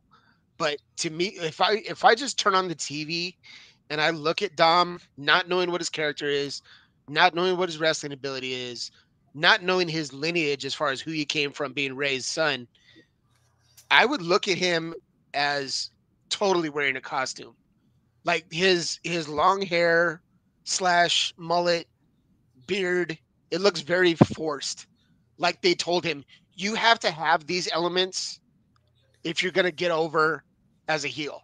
As if you were to ever go clean shaven or even cut that mullet, maybe even in half the length, he would just look like a face, and he would have never gotten over as a heel without these other aesthetics about him. I don't know. Go ahead, please. No, he looks like a child without the facial hair. Yeah, he's very young in the face. Well, so's his dad too. His dad's really young in the face, absolutely. But his look, he's playing into an old storyline between his dad and Eddie Guerrero, where Eddie Guerrero claimed to be his dad. Oh, hey, so here's a question I have about that actually. The angle with him and Ray and the deadbeat dad that he's portraying Ray as, this actually has me. Was he really a deadbeat dad, or is this total storyline with Ray? I doubt that he's a deadbeat dad. He brought his kid in with him. Like the original heat on Dom was that there's some nepotism there. Like maybe he doesn't deserve to be there. He's there because his dad is there, and right. You know, and they really had to split him away from his dad and make him a creep that everyone hated. And then Rhea Ripley got really popular, even though she was a heel. And then they had to split them up on the show because he was such a jerk and a creep, and he couldn't they're doing the right thing with him. Yeah. Yeah. And he definitely is like an Eddie Guerrero knockoff right now, because he does his finisher. He does the Three Amigos suplex. He has the Eddie Guerrero mullet and the mustache. Like he's really playing into that Eddie Guerrero is my dad without saying it. Yeah. And it's a lot of fun. I like it. Yeah, no, he's done a good job with all that. You know, really, that him, the whole thing where he was, you know, a clean shaven kid and everything like that, and it made sense too, like exactly what what D was saying, because he went from being like, okay, here's a couple tag team matches with my dad now, and they did an angle where his dad got hurt by like Seth Rollins, and all of a sudden, like you know, Dom came from nowhere to main roster instantly, so you already have that strike against you. Now he's actually going against main eventers, and it's just like, so the kid's been in the company 5 minutes and he's already got main event you know, matches against people, and he's headlining a couple pay-per-views. So you know, that definitely you know, as far as, you know, everybody in the back who's put in the work, a big deal, what the fuck, you know what I mean? So that's definitely you know, so, but that's definitely something where you can get heat from them. But then on top of that too, the fans are like, who's it? Why should we care about this guy? And now they do, because, you know, they're taking the right steps to make him hated, and now people, you know, like what he's doing, and they're seeing that he's actually, you know, paying his dues, even though he kind of got the elevator to the front of the line right away. Papa said that SummerSlam will end the Judgment Day because it'll be Finn versus Dom at SummerSlam. I could see that. I could see that, and I can also see. I think that the Judgment Day and Dom's babyface turn does not happen without Liv. I think Liv is going to play some type of role that's going to make him, you know, that's going to legitimize him as a babyface. I don't know how she's going to do it, but something's going to happen where, you know, she kind of screws him over and, you know, makes him a babyface. Whether that means that he kind of comes together with the other, Judgment Day members that have left, or does it on his own, there'll be an implosion, and it'll be fun to watch. I think that's going to be a good story to see them all, see the actual like end of the Judgment Day. Let's see. Oh, okay. So moving on, WrestleMania, we are at the shortest match of the entire weekend, and for me, the match I was very upset about, as far as how the execution of it happened, and that is the Randy Orton versus mystery opponent match. Okay, and the mystery opponent, and as we're saying this, we're watching it, and I was saying to myself and everybody that was watching it with me, I was like, I hope it's not Joe Hendry. I love Joe Hendry. I think Joe Hendry's awesome, but I honestly was just sitting there like if it's Joe Hendry, this is not good. And it ends up being Joe Hendry. Awesome. So I have no problem with Joe Hendry, but I said, this doesn't make any sense to me. And the reason I was resistant to it being Joe Hendry was this has to go a certain way, unless if it doesn't, then it's going to have implications all over everywhere. So the match happens. It ends up being pretty much a squash. I mean, and Joe Hendry has next to no offense, gets RKO'd out of nowhere, dropped and done. And I said, this is the bad thing, because he's the TNA World Heavyweight Champion. He goes on to a WWE show. They have the working relationship, and he gets squashed. But not only does he get squashed, he gets picked up and then dropped for another RKO. So then they squashed the TNA World Heavyweight Champion, making TNA look stupid. Then they buried him on top of all of that in front of on the biggest show of them all. And then Randy goes ahead and does a Joe Hendry like turnaround thing. So it's like it was a big middle finger to TNA. If I was TNA, I would have been furious at what happened, just for how they crushed our champion. And if you're gonna go on to WWE television now as a TNA talent, you know that you're a jobber. Like, they basically made TNA out to be jobbers, and I thought that was kind of garbage. But as far as Joe Hendry goes, there's no doubt in my mind that Joe Hendry is just like Jordan Grace. He doesn't have a contract yet with WWE, but he has a contract with WWE, because there's no way that following either him losing that title or when his contract's done, he's 100% WWE bound. What do you think about that match, D? I was also shocked with how they squashed him, but I thought they did it by keeping him in character. So Yeah. he did he got the RKO as he did his spin around to like pose for the camera, and then bam, he just got smacked by it. Like, they could turn that into a Joe Hendry learning moment. Yeah. And the word is, like, TNA officials were on board with the match and how it concluded. And Joe Hendry was also on board with it. And even the second RKO, like, his moment was catching RKOs, and he was glad to do it. He got to be on WrestleMania, like, and it was a surprise. Like, when a month ago, he did not think he was going to be wrestling on WrestleMania against one of the greatest in-ring performers of all time. So I think that because it was Randy Orton, and he is literally a legend in wrestling, it's not like he got squashed by Damian Priest. No, or it's not like he got squashed by Chad Gable. Like, it was Randy friggin' Orton. Like, it's okay. So I'll give you that. I'll give you that. I'll definitely give that. Yeah, and even like, yeah, dude, like, I thought it was fun. He got a great pop coming out. Oh yeah, and I think it helped to elevate his exposure. And like, you got to remember, like, just a year ago, Braun Breaker got chokeslammed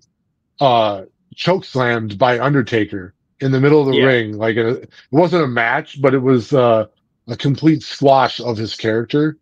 And made Braun Breaker look very weak. Like, one moment isn't going to end his push or his momentum. I think it just brought him more out in the limelight, and people that didn't know who he is because they didn't watch NXT or TNA, Yeah. got to see the pop that he got and got to see that he has a lot of charisma and presence in the ring. Like he'll be okay. Yeah, no, I'll give you that. I'll give you that too. Where it's just like, if you were a casual watcher and all of a sudden it's like this guy, you're automatically saying, like, even if you don't watch any of that other stuff, it's like, why are they going nuts for that? Like, who is this guy? Like, I know who Randy Orton is. I understand why he got shit. Why did they just go crazy for him? So that I do agree with you.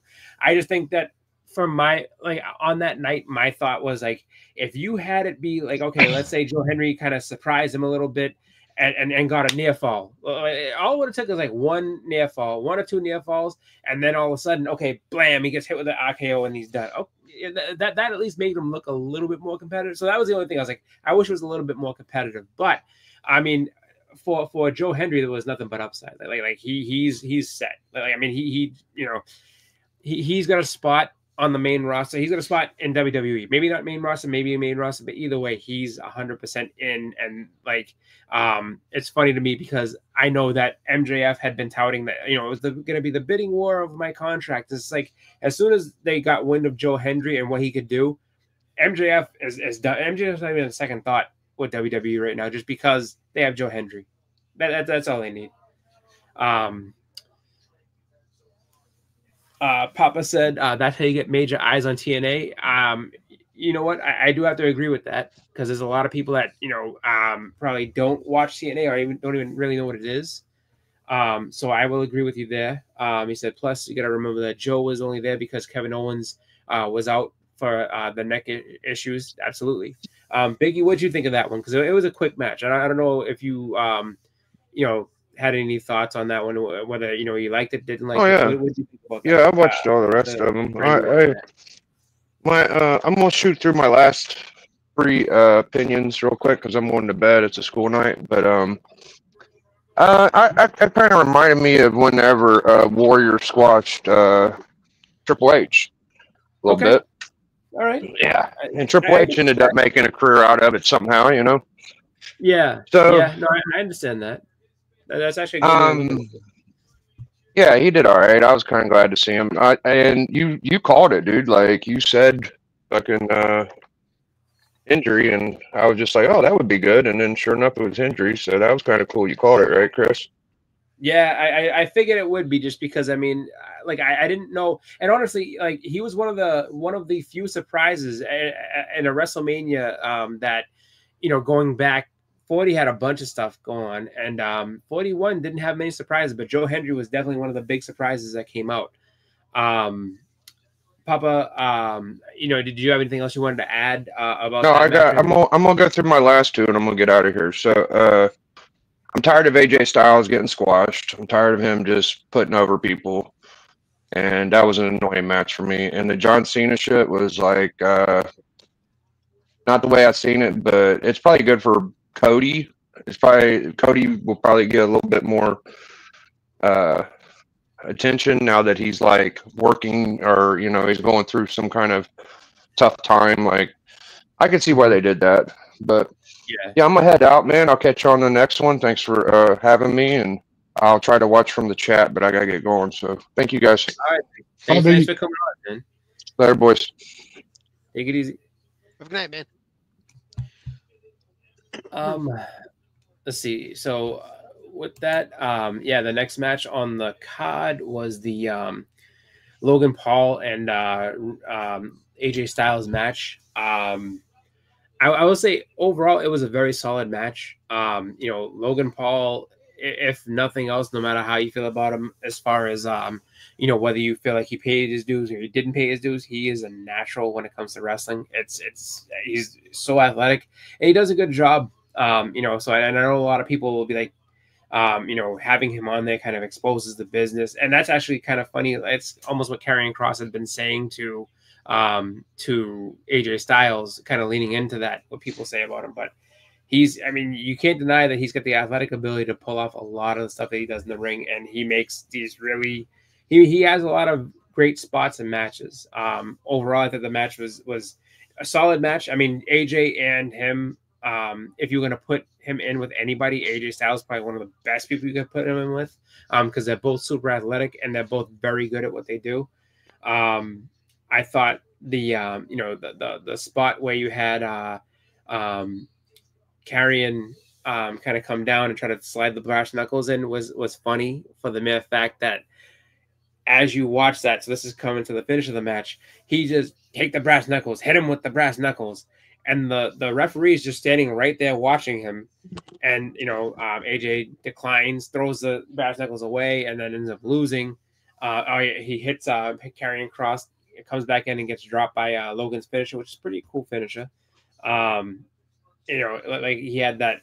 I don't know what they call it, like the one where he like takes you around, but then he also got cracked with the titanium hand as well. But I thought it was a fun match. I was sad. Like, I wouldn't say I was sad. I wanted AJ to win just because I know that AJ's coming to the end of his career.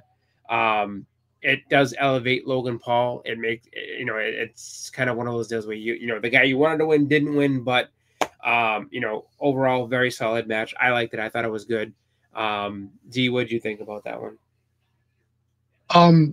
I like the result of the match if Paul becomes more invested in being a pro wrestler.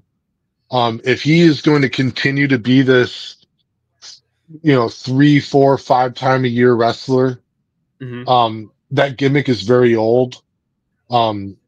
He has the charisma and the ability to be a full-time megastar in WWE. If he's not willing to do that anymore, the WWE should cut ties with him, because all it does is it makes him look super strong, and it makes your established roster look very weak. And I'm not into that. He's either if he's going to stay on board, and you see him on Monday Night Raw every Monday, or SmackDown every Friday, I'm good with it. Yeah. But but we all know that's not the case. So basically AJ Styles has put over a young part-timer. Usually you see old part-timers, like they're part-timer because they earned that with their legendary status, like. And Pop says Logan is great in the ring. Zero, I disagree, not at all. Like, I completely agree with you. Logan Paul is fantastic in the ring, which is why I'd like to see him do it more. But if he's gonna wrestle part-time like this, I just don't want to see him at all. Yeah, and that's my grudge with him too, where it's just like, regardless of what you think, he's good. And for a lot of people that, and almost like the same thing with Dom, like when you have a lot of guys that put in the dues and did everything else, it's just like, dude, it took me 15 years to get to here, to even get on a WrestleMania, to do anything. And this guy's just in there and he didn't do anything. And it's just like, but he's such a natural to it that it's just like, it's hard to argue and say he doesn't deserve the spot there. But like you said too, he's a part-timer, and really, like, having him go over veterans, especially guys like AJ Styles, it's kind of, it does suck if he's not going to do it full time. I'm not sure, if you've seen much of Logan Paul's matches, if he's, if you're familiar with him in wrestling at all. But I'd be curious to see, like, what you think about Logan Paul and wrestling, and how he's kind of being perceived. I'm sorry, were you asking me? Yeah. So I do like Logan. I think he's a punk overall. I've never been somebody that's gotten all hyped or excited about streamers and social media influencers. Maybe that's just because I'm too old for that and I just don't get it. But for him to shoot up the way that he did, and then for his brother to shoot up the way that he did in boxing, I don't like it. I think it's a money grab. Yes, they're talented. Yes, they're athletic. Yes, they can grab people's attention and hold people's attention. But I've also never liked the quote unquote natural, who's somebody that can just do anything and they're automatically good at it. I just I don't like that individual. And unfortunately, both of the Pauls are like that. And maybe it's not a money grab. Maybe they're actually gifted in this way and they were supposed to be doing this all along. But I said it in the comments, he's a punk, but I would pay to watch him just to see it happen. And, if you kind of think about it too, you mentioned earlier about the Nepo babies with Ray and Logan. And let's not forget, The Rock could be put in that conversation too. Yeah. Because The Rock did not go through a whole lot of training. He didn't go through Florida Championship Wrestling. He didn't go through Ohio Valley Wrestling. He got brought in by his father, who had a lot of success, the definition of a Nepo baby. And he was given a tryout. He did well at the tryout.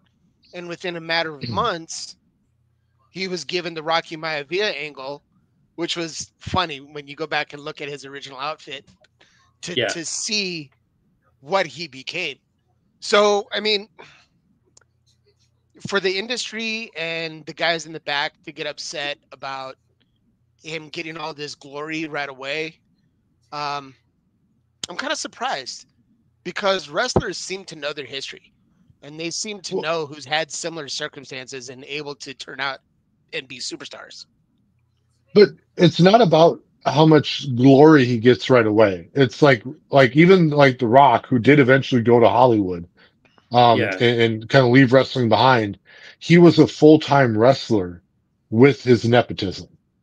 Just like Dominic Mysterio is a full-time wrestler carrying the weight of nepotism, trying to earn what they maybe didn't naturally, like they didn't do everything they needed to do to get what they got. But now that they have it, they try to earn it. Logan Paul shows up 4 or 5 times a year. He's always going to go to the Saudi pay-per-view because it's a monster payday. And then he goes to SummerSlam and WrestleMania and a couple other pay-per-views. He'll go to the Royal Rumble. And that's it. And in between that, he'll come out for a couple of episodes of Raw leading up to that, whatever pay-per-view it is. Never doing a match, always promos. Yeah, he'll do his promo, but he's always a big prick. And it was fine to me if it builds up to him being full-time. Then I don't care that it got handed to him, because he is a draw. Like, he's not kind of like Ronda Rousey. Like, and I eventually got very sick of her in WWE, but she didn't get where she got in WWE because she's a great wrestler. It's because she had a name. She brought something to the business other than experience. It was star power, which is what Logan Paul has. And a lot of people watching wrestling, like, I agree with you. I do not like streamers. And even though we're streaming right now, but we're not famous. But I don't care for the social media superstars. They don't do anything for me, but I can get behind hating him for that. And he could be a great heel if he stays around and he wrestles all the time, but he don't. So I don't care. Has he had an extended period of time on Raw or SmackDown, or does he even do house? Does he even do house? It's usually no house shows. It's usually maybe a month leading up to a pay-per-view, and it's the same thing every time. He comes out, he's the biggest asshole he could possibly be. Pisses everyone off. And it's just it's just so basically what he's saying, he'll come out, do a couple promos here and there, then somebody confronts him, they have a little bit of a scuffle, and then because he's got that metal plate in his hand, he hits him with a shot and knocks him out, and then just makes fun of everything going back, and then shows up at the big shows. And there's no house shows in that guy's future at all. He does no house shows, none of he really doesn't do much for the build. He just kind of shows up and gets the big spot. So if you are so for the people that had to go ahead and work to get those spots, like, you can definitely understand the resentment, where it's just like, this guy already knows he has a big spot on all the big shows. There's no question about it. He's going to be on every major show that we have. Where other people who put in their dues and they do this, like, I'm here every day, I'm here doing this all the time. It's like, enjoy the catering. You know what I mean? And the other thing too is you know, when you I think it was Bleeker had said, why should Logan feel guilty about being talented and drawing crowd? It's not about that. It's not about him being, you know, feeling guilty about it at all. It's just, you know, it's just one of those things where it's like, I mean, he's doing his thing, and WWE ultimately is going to push him because he's a draw. But it's more the fact that, you know, there's other people that are also there that are full-time talent that, you know, kind of get edged out. So, you know, Logan, I don't think feels bad about any of it. He shouldn't. You know, it's not to him. It's basically the bookers in the company have to explain it to the wrestlers, to the full-time talent that doesn't get to show up on the big pay-per-views. Like, you know, it's like, oh, you're not on this one, but don't worry about it. It's okay. And if they can smooth those guys over and tell them, like, look, you know, we'll find something for you creatively eventually, but for now, we're putting him in the show. Sorry, you know. I wonder what deal he got. Does he have the typical wrestler's deal, or is he just strictly a merchandise guy? He's I don't know about merchandise for him, but I know contract wise he's got to be getting something ridiculous for him. Like he gets paid per appearance, and he's probably getting good money per appearance. I would say at least a couple million of, you know, whatever he shows up as far as matches are concerned. And then, like, you know, because I don't know how much merchandise he actually has on there. He also gets a cut of the promotion from Prime. So I mean, like every show. Oh, that's right. Yeah, his drink is on there, like front and center. He's on the app, so he's making all kinds of money, far more than you know, your regular wrestlers are making off of just promotion alone. So I mean, he probably gets a good chunk of money just for everything else. So while he's not on the show, he gets paid for the show because they have the Prime bottles everywhere. Right. Let's see. So getting back to the show, what do we got? Oh, so this next match that we had was the Lyra Valkyria and Mystery Partner, because Bayley was attacked and couldn't make it. They showed the video. Her arm was hurt. Had no idea who attacked her. She just knows that she was attacked from behind and they hurt her shoulder, and she, you know, and then against Liv Morgan and Raquel, and Liv Morgan and Raquel happened to be walking up and like, we didn't do this. We just showed up here. Like, we have no idea. So we get to the match, and then it's just like, you know, who's going to be the mystery partner? For me, the logical choices were either Alexa Bliss or Becky Lynch. And of course, Becky Lynch's music plays, everyone goes crazy. So she comes out and she's hanging out with Lyra Valkyria, and they start saying, oh, well, Lyra's kind of, you know, like a big Becky Lynch fan. Like, she's kind of, you know, a mentor-mentee type of relationship with that. They have the match, and honestly, Becky, you know, has ring rust because she was hardly in that match at all. She took next to no bumps. Lyra pretty much had to work that match by herself. And, you know, she did a good job in her part. Becky just kind of did the small things that she could do. She ended up winning, you know, with the manhandle slam, which is a really just kind of a, I don't know, variation of a rock bottom. So she comes back in, instantly wins the tag titles. You know, with Lyra, and that lasts 24 hours because then they have a match, and she's, you know, doing more spots and everything like that, and they ended up losing the titles right back to Raquel and Liv, and then Becky Lynch out of nowhere turns heel, and for me that was, I mean, it was one of those things where it's like, booking wise, that was a terrible decision, I thought, but that again, I would say that kind of wandered into Joe Hendry territory for me, where I was like, I did not enjoy that. I thought it was ridiculous. I don't know how anybody else felt about it, but D, what do you think about that? I think this is more, instead of it being a big WrestleMania moment, they used that moment to set up something different, which, you know, they obviously just escalated that storyline on Monday night. I think it's, in my opinion, I think it'd be pretty clear that she will be more aligned with her husband on air. Definitely. 100%. Being in a stable with, like, you know, it'll probably be the new stable on Raw, with Judgment Day starting to fizzle out, and Bloodline being a non-factor. So I think a stable is coming. But I personally do not like Becky Lynch as a heel. Yeah. She's the scrappy underdog, and I don't care for her as a heel. I've never enjoyed that. But the scrappy underdog gets old too. So I'm a Becky Lynch fan. I'll stand by and watch and see how it goes. We'll see what happens.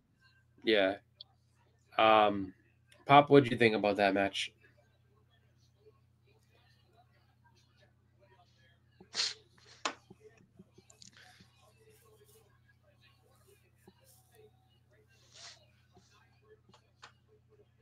Yeah, Biggie, that's Papa's brother. Yep. Like you said earlier. It wasn't like a brother. It's more like it's his brother. So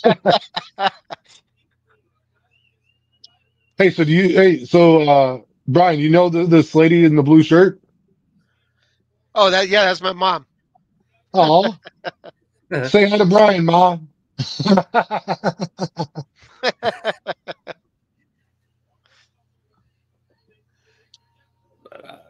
Yeah. Well, there we go. Pop's gonna give us his opinion. It was good. We waited that whole time for that. Come on, dude. It was good. All right. You know, I don't know. I looked at it where it's just like, you know, fun to see her come back. It just was kind of like, but then it became predictable that Liv and Raquel were gonna lose. But then to have it flip back 24 hours later was kind of ridiculous. I don't know. Hey, we got Christina Payne in the chat and Comic Journey. What's going on to both of you? Let's see. So that brings us to the final match, the main event of the weekend, which was John Cena versus Cody Rhodes for the world title. John Cena going for the record-breaking 17th world title. So I would normally say that I was going to leave. The match was concerned, you know, I have to say, I did like Cena's entrance, how it was just kind of plain because he's been that heel character. He's been very good about saying, I'm not giving you people anything. I like actually like the way he's played the heel has been great, where he's just like, you know, I have been in an abusive relationship with you. Like everything you've done to me, and this is it. Like, and his whole deal is that he's turning heel to take away so he can be the last real champion and to take away and ruin this for everybody who, you know, went ahead and made him feel a certain type of way while he was coming up and didn't appreciate him while he was going up. And so now he's, you know, going to take everything away from us. I thought that as far as, you know, watching it, I understood how limited John kind of is at this point, where it's just like, you know, like if you watched him, you know, in his last couple of matches, like the Royal Rumble, he was kind of, you know, seemed a little bit slow when he was doing some things. And then this match too, like he took it slow. He was methodical in how he kind of did things. He, you know, beat up on Cody and took his time with it. Cody had a couple moves here and there, but they didn't really, you know, there wasn't a lot of speed to this match. It was more or less keeping it at a pace that, you know, Cena could work with and not have to, you know, get blown up.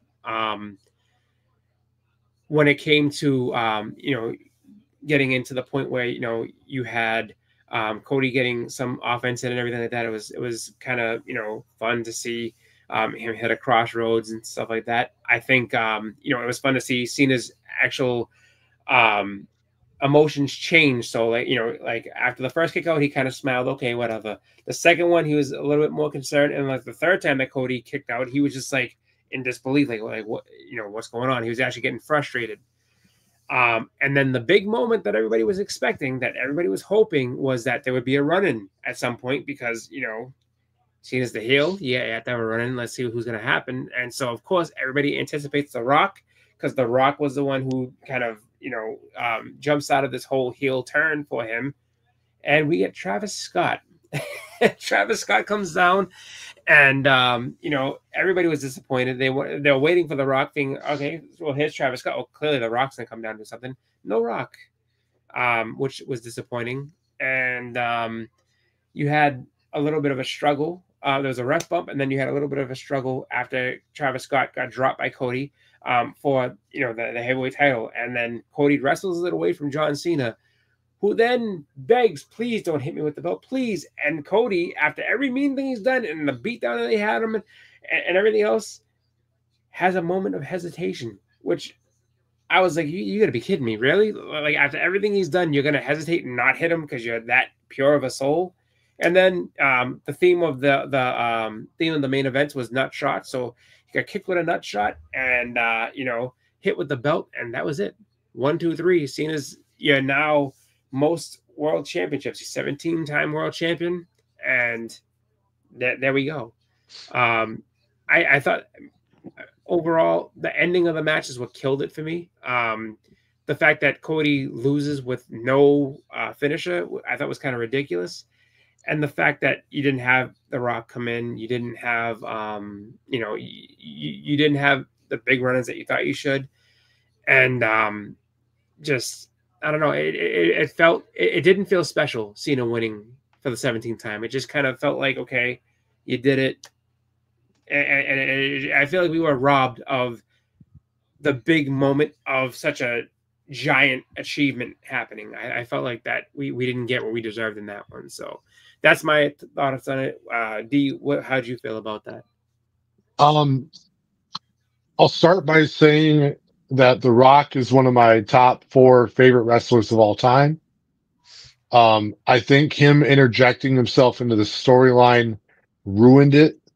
The fact that he didn't show up and have any impact on this event destroyed the story.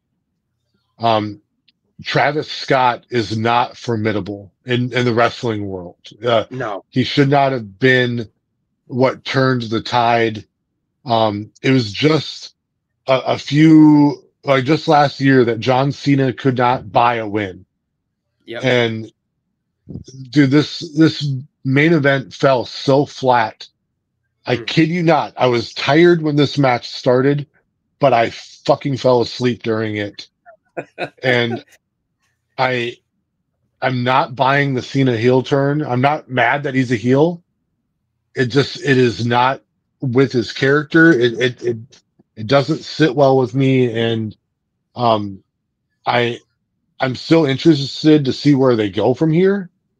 Yeah. On Monday Night Raw, you saw Orton come out of nowhere and hit him with an RKO, which I love because they had a great rivalry back in the day.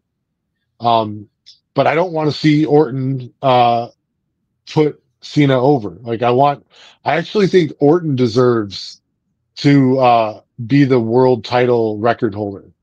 Yes. And he's close. He is. I would like to see Orton get there. I think that would be fantastic to see that happen.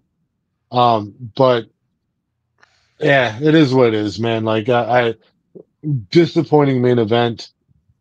I'm getting a little tired of Cody. Yeah.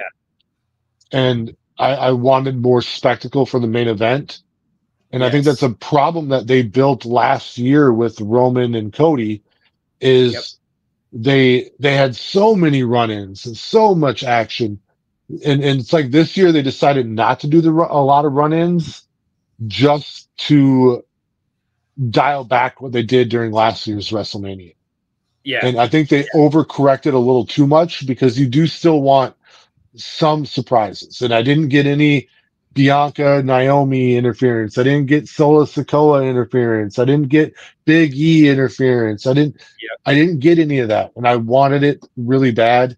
You got Travis Scott and whatever Karrion Kross and whatever what the other flunky that was helping Logan Paul from his crew. Like none of those run-ins brought out an emotion from me. So they meant nothing. Yeah. The emotion it got me to do was like, I don't care about Travis Scott. I couldn't name one of his songs. So I'm not pleased with this. And no, yeah, it is what it is. And that I think really, is the hottest part about it. Like you said, like there was such a high bar set for WrestleMania 40 and the main events that they had in that when they went away from it from this one and really, it almost makes you kind of wonder, like, so what did you expect to have happen where the bar was up here and then what you're putting out there, everybody's going to reject this. what are you hoping to have happen from this? And really, I think Biggie's comment that he put really summed up WrestleMania well, where he said that let's just scroll up a little bit. He had said something that along the lines of that this year's WrestleMania felt more or less of he said overall Mania felt like a setup for the rest of the year instead of a finish. And that 100% I agree with. It does not seem like it was something to kind of resolve everything that happened. And then now you have all these new storylines that are popping up. It just seems like, all right, so this is just a further along the stuff that we kind of had going on. And, we really didn't resolve much of anything from the last year. We just kind of had it be that, you just kind of had some new stuff happen, and we're just going to keep going from there. I've actually noticed that a lot with the WrestleManias, and I think that's what kind of turned me away from it for a while, is that there was definitely a lot of buildup. The marketing was great for WrestleMania. The cards were great for WrestleMania, but the actual results, it's almost like they're subconsciously turning WrestleMania into a secondary pay-per-view or whatever they're calling it now. It really seems like there's more of a payoff at SummerSlam or Royal Rumble than there is with WrestleMania. And I don't know. This is the first true year with Triple H.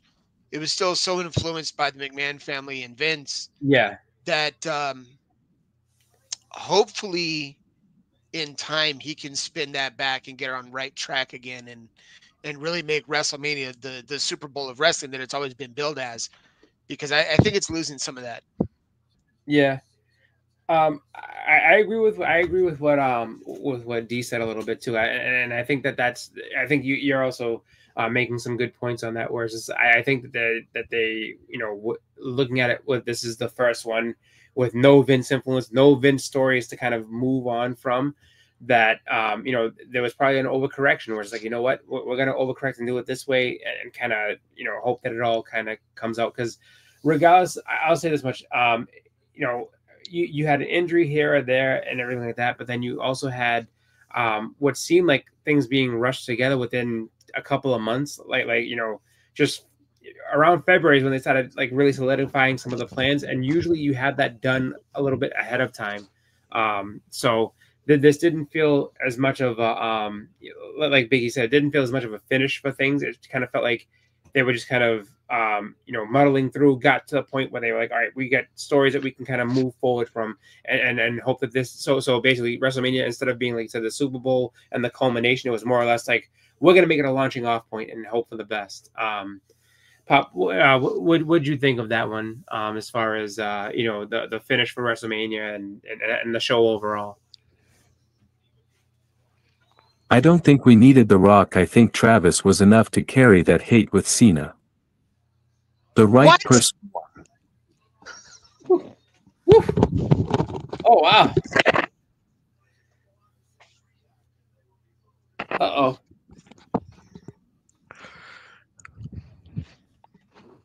I'm sorry, did it shut off the audio of your No, he stopped it himself.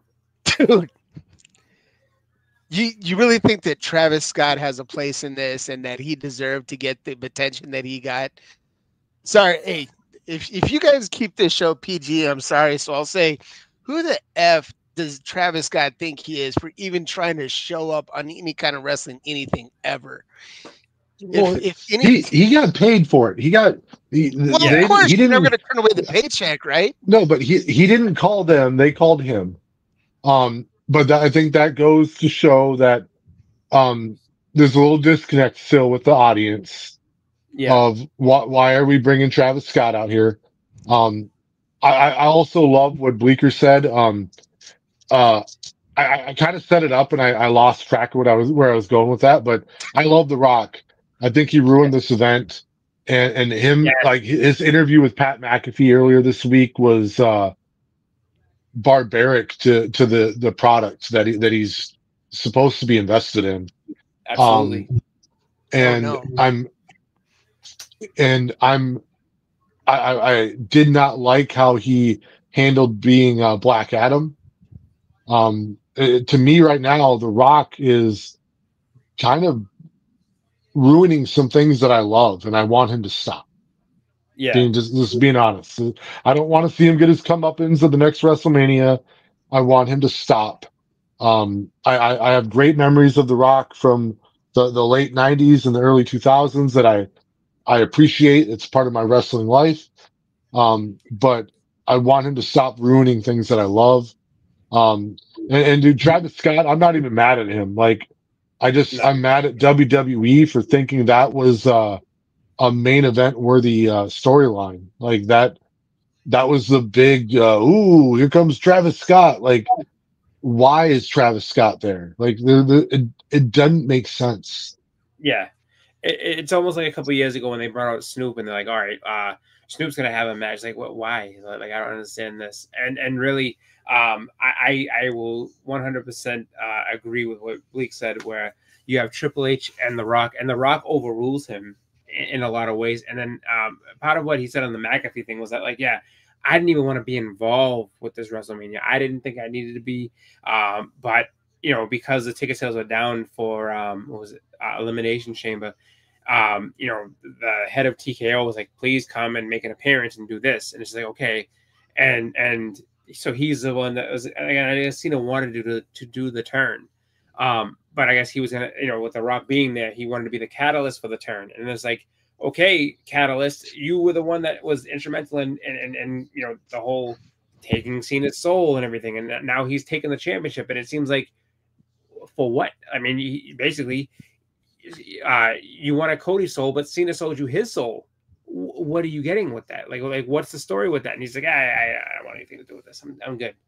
And it really does make it seem, you know, just like, okay, so you were here because you wanted to be part of this and you love the paycheck that you're getting from this and that you can affect everything creatively, but you don't want to be part of this when it doesn't really involve you as, you know, the person running the show, I guess, or the person that's in the main event of it. So it's kind of weird. It's like he had no match and he had no desire to do it, which is kind of, I would say too, that's kind of a red flag on The Rock and how he wants to run things, especially with all the power he has.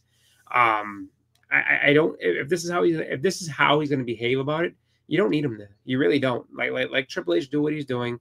Don't get involved. Stay out of it because you don't care about it, truly, and just continue to take your paycheck as part of the board of TKO. I guess that's what I was telling him.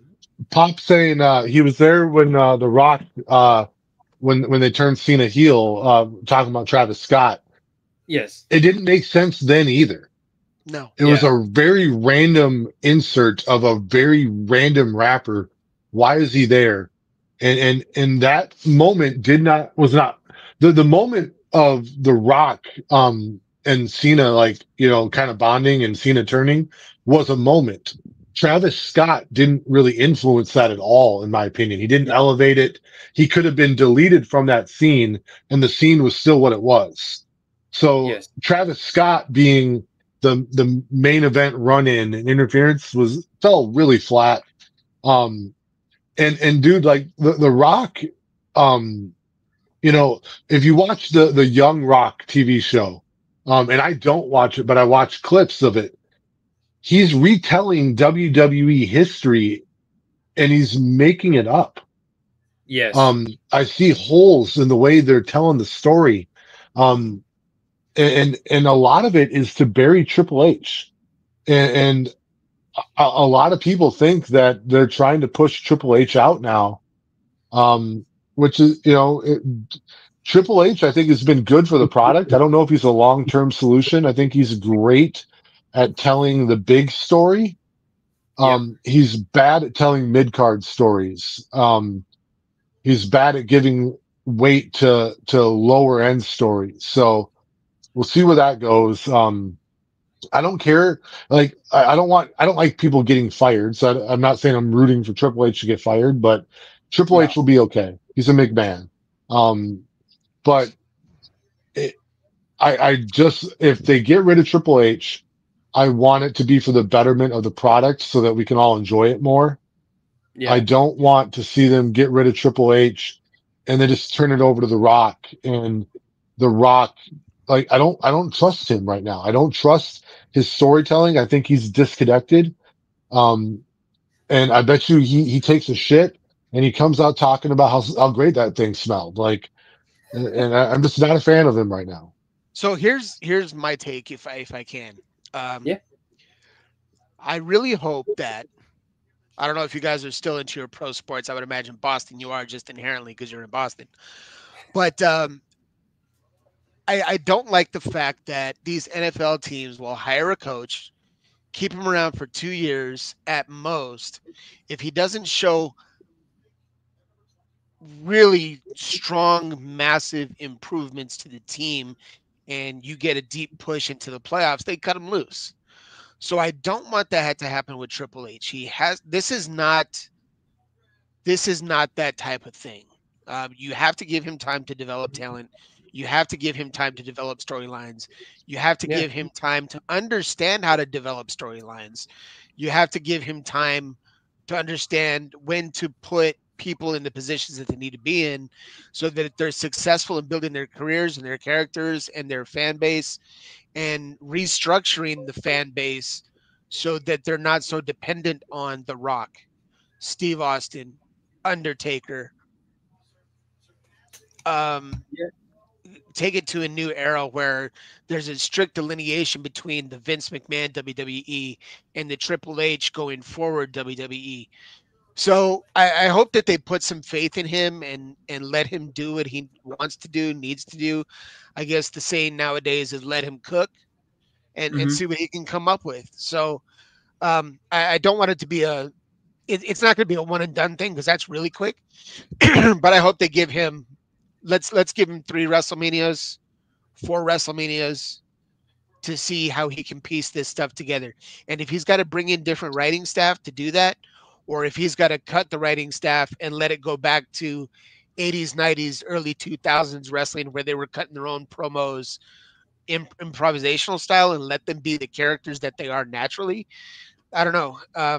That's kind of my take on it. Well, I think, one of the things that people kind of forget about Triple H is that, I mean, NXT was his baby. Like, he did run that. He did. So I mean, like, he's definitely got the knowledge of how to do it and how to run it well. Just because at one point, NXT was actually being well received, better than WWE, and so much so that Vince started getting angry with people would be watching this more than his product, and so he started bringing up and calling up NXT wrestlers that that he had in feuds and everything else that he had going, to bring them up and bury them on the main roster. Like that's what he did for a while, because he's like, all right, I want this one, and this one. And I'm going to take them up there and I'm going to do like this. And then, like, I mean, because before, and this is, prior to that, like, he had people that, like, you had the Shield get called up, you had the Wyatts get called up, and that was fine. But then you had other times, like, when it was like Gargano and Tommaso Ciampa and everything, he was just calling them up just to drop them, just to make them lose because he could. Because, like, how dare you, have a more popular product than mine right now. And so, I mean, I think that he, Triple H knows what he's doing. It's just, unfortunately, he's not just a sole controller. He's a guy that's got other bosses that are saying, hey, man, do this and do that. So, I mean, good enough for him. He's adaptable to it. It's just kind of a hard thing for him to be able to, and he knows how to do it and, keep a smile on his face and be like, yeah, no, I had to put the best product out there for business. And, but, it does kind of make you wonder, like, if there were no strings attached to him, what he could actually do. And you kind of hope that he doesn't end up being handcuffed on everything he wants to do because of, higher ups want to do this and that, or, TKO wants to look a certain way. Because part of the rumor as to why there weren't as many, elaborate entrances and stuff is because TKO was cutting back. Like, look, we're not doing all this. Like, we're cutting down some of this. And it's just like, if nothing else, the biggest show of the year, you should have those big elaborate entrances because it's the biggest show of the year. Like, that's where your money should be going to, because if nothing else, you're going to have people say, I'm watching WrestleMania, it's the big show. And then casual people will say, oh my God, like, this is crazy. Like, I can't believe how, like, this is what they did.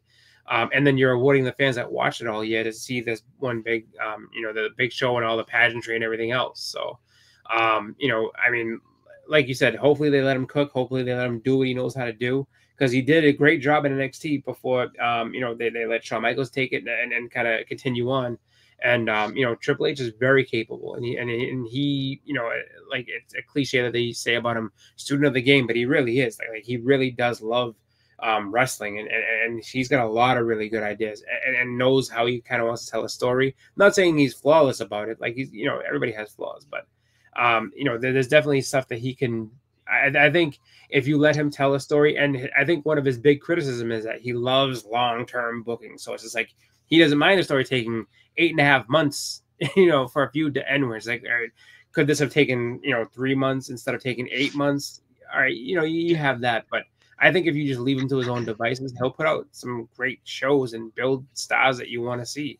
But it's just, he's got an uphill battle with the Rock and the board of directors that want to see their vision of what things are all about. And if the Rock's vision is that of kind of a part-time owner type thing, that's not a good vision. You can't go with a part-time. Like, you need the guy who's in the trenches doing it all the time. So how long have we been with TKO? Do they even have a full year yet? Actually, that's a good question. Yes, they do. 2 years? Yeah. Matthew? 2 years? Okay. So they're still kind of in their infancy too, because I mean, they deal with real fighting. They don't necessarily deal with the scripted sports entertainment. So this TKO. Go ahead. No, TKO is not all UFC though. It is a collaboration between UFC and WWE. The parent company that owned UFC bought WWE and made a different company, and their board is built with wrestling minds and UFC industries. Like, it's not just like a bunch of UFC guys trying to run the WWE. That's not what it is.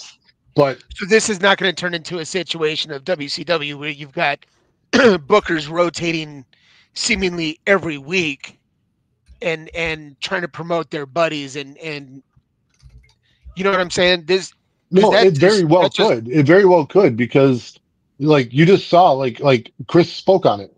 Triple H has been his biggest strength has been long-term storytelling, which I think is important, because if your feud ends every 3 months, you just kind of run out of things for a guy to do.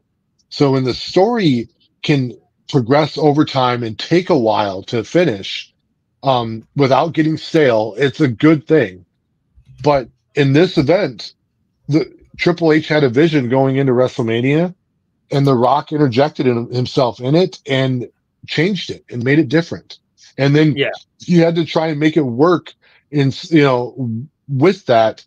And then without The Rock actually showing up and paying it off, which is, it was so dumb. I'm so annoyed. Like the main event annoyed me so much, and it's not because Cena won.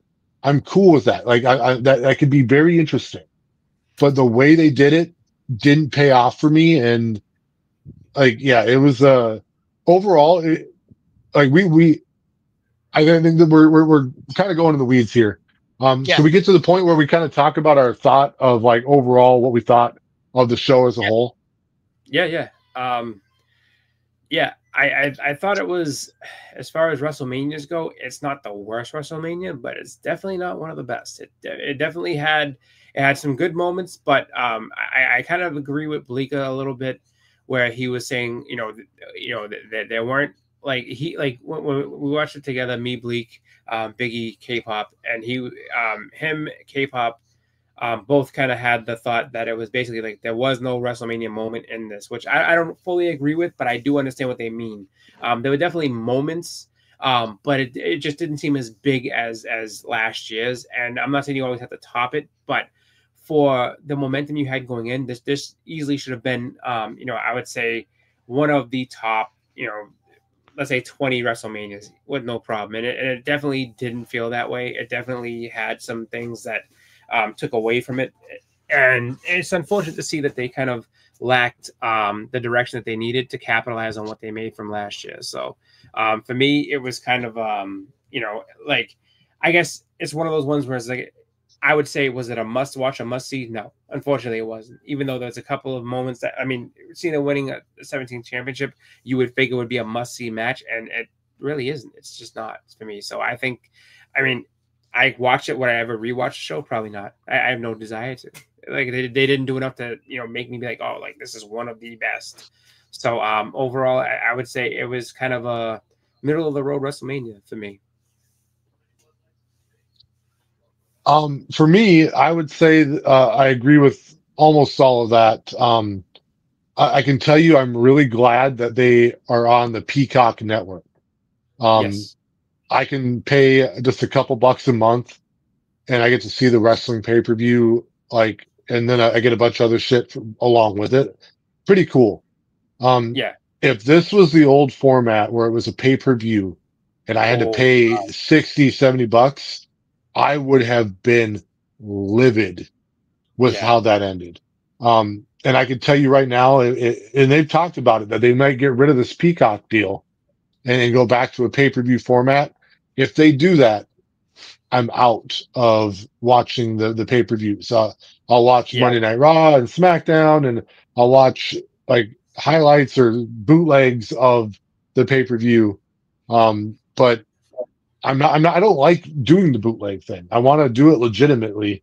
And ever since the WWE did their network thing, and then it kind of merged and just like they just let Peacock run it, I've loved that format. I can watch the pay-per-view for pretty damn cheap. And if they ever make me go back to paying $70 a month for a pay-per-view, I'm out.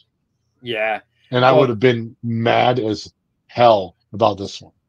Well, now see, you raise a really interesting point with that, because now that they're trying to, and I mean, I wouldn't have thought that they were going to go back to that pay-per-view format, but if they do, all the major events are now 2 nights. Now it's what, Rumble, Survivor Series, SummerSlam, and WrestleMania are going to be 2 nights each. You're talking about at least what, $100 pay-per-views for all those shows. No one's like that. That's going to kill that. That's going to kill viewership 100%. Because I mean, like you said, if you had to go back to paying, $60, $70 for a show that was like that, absolutely not. No way.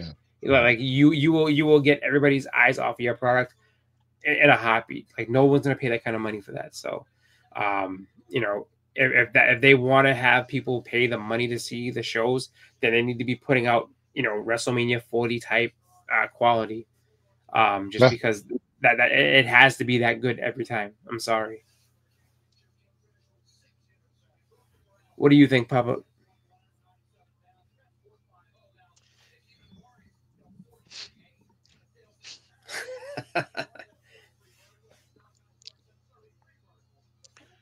They just signed a new deal with Peacock. Nice.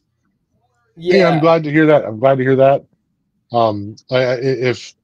And I think that might be the thing. Like they did publicly float it out there with one of the guys on the board was talking about it, that they've been thinking about going back to the pay-per-view. I do know that they've struggled to find, and maybe they figured it out now, but for a while there, they were struggling to find a way on how do you give the wrestlers their pay-per-view bonus? Because it used to be a cut of the ticket sales and the buys of pay-per-view. And now the money's different. So, but I hope they stay with it. It is the best way to watch it. It's actually one of the things that's hurt the AEW is they've struggled to find a good way to show their program. Yep. I don't even watch AEW. I stumble across it. That's how I see it. So it was they did really well for a while there. They got and it was carried by having great talent, but then the talent very WCW like, a lot of people having influence on their own storylines. They created a position called an executive vice president, So a bunch of the wrestlers are executive vice presidents, and it's just a big click. And then the matches start getting really repetitive. Every match, like, you know, everyone kicks out of 10 finishers, and it just it got old. And backstage fighting is very public there, and it's doomed to fail. The other thing too is, so it was the original five people that, like, the founders, I guess you could say, of it, that were the EVPs, and then which Cody was one of them, and then he left. The remaining, actually no, was it? No, it's three. I'm sorry, it's four of them. Because it's Hangman Adam Page, the Young Bucks, and Cody that were the EVPs, and now Cody's gone. So, no, Kenny Omega. That's right. Kenny Omega was the other one. So you have 4 out of 5 EVPs still there. And you know, the thing is that I think they also lost some of the booking talent. Like, they used to have Arn Anderson and a few other guys that were back there kind of helping with it. And now it's, I think, more Tony Khan runs it, and he's not really well respected. At least that's the way it seems. And he really doesn't have the acumen for it. And it shows. You know, early AEW versus, I would say, up until maybe 2 years ago, AEW, you notice a dramatic shift in how everything is. And now it's kind of like AEW is kind of just limping along. And pretty much the only reason why they're still on the air is because Warner Brothers likes having a wrestling show, I guess. And Shad Khan, who's Tony Khan's dad, has a lot of money and can help put together a product and get I guess a good amount of talent, but they have a long way to go. Like they had that instant just really good pop because WWE was really low at the time. And now that WWE's kind of come back, they're realizing, it was realized very quickly that you're still the new kid on the block and you really don't know what you're doing. You just kind of have that shock value of being the new guy. And now that it's all caught up to them, they struggle. They struggle hard. And, you know, I mean, I hope that they can continue on because of competition, but because competition made things better. But it's going to be tough to see if, especially if they're losing money, you know, how they'll stay afloat. So Papa, I just wanted to get to his comment. He said that the WrestleMania for him was 7 out of 10. So, you know, Papa liked it a lot. Let's see. Comic Journey on the pay-per-view model said that the hardcore fans will pay. They'll definitely eventually go back to pay-per-view format with the big events, maybe the big 4. Yeah. Okay. So what I say with that is that on the one hand, you may get some. I mean, you'll definitely get people to pay for it, but on the other hand, you're going to lose a massive audience for exactly what D said. I can pay a couple bucks to have it included with my cable and to keep it there versus paying $70, $80, maybe even $100 to watch a show. That's just not going to happen. Like, it's just like the majority of people are just going to say, screw this. I'm not paying you that kind of money to watch this. I would easily go ahead and just catch the highlights and find out what happened later on, just because it's not worth it. I mean, literally, they could do a hybrid of it. They could do a hybrid where they, like, if you subscribe to Peacock, you pay an extra $20 for the event. You could buy it right through the app.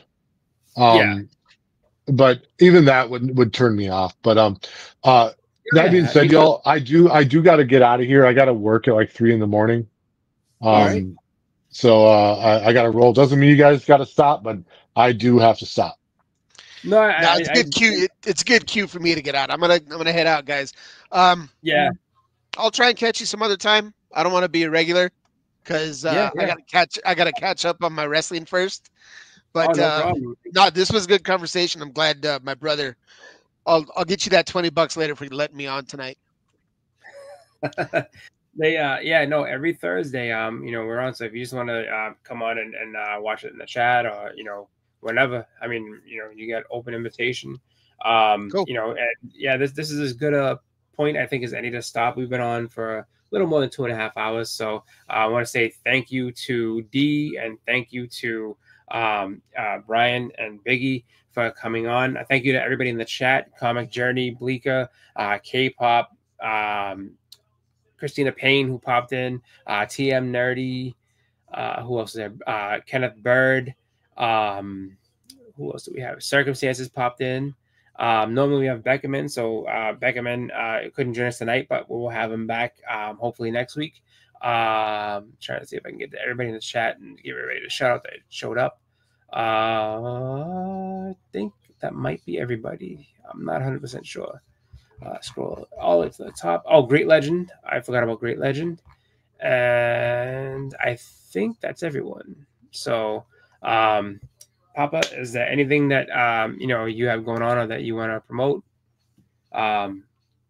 Nothing. All right. Well, this has been Sweet Chin Music. Thank you guys all for joining us on this wonderful Thursday, and everybody have a great night.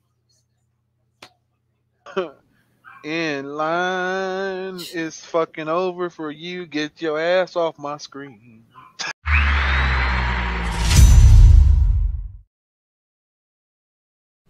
Ha ha!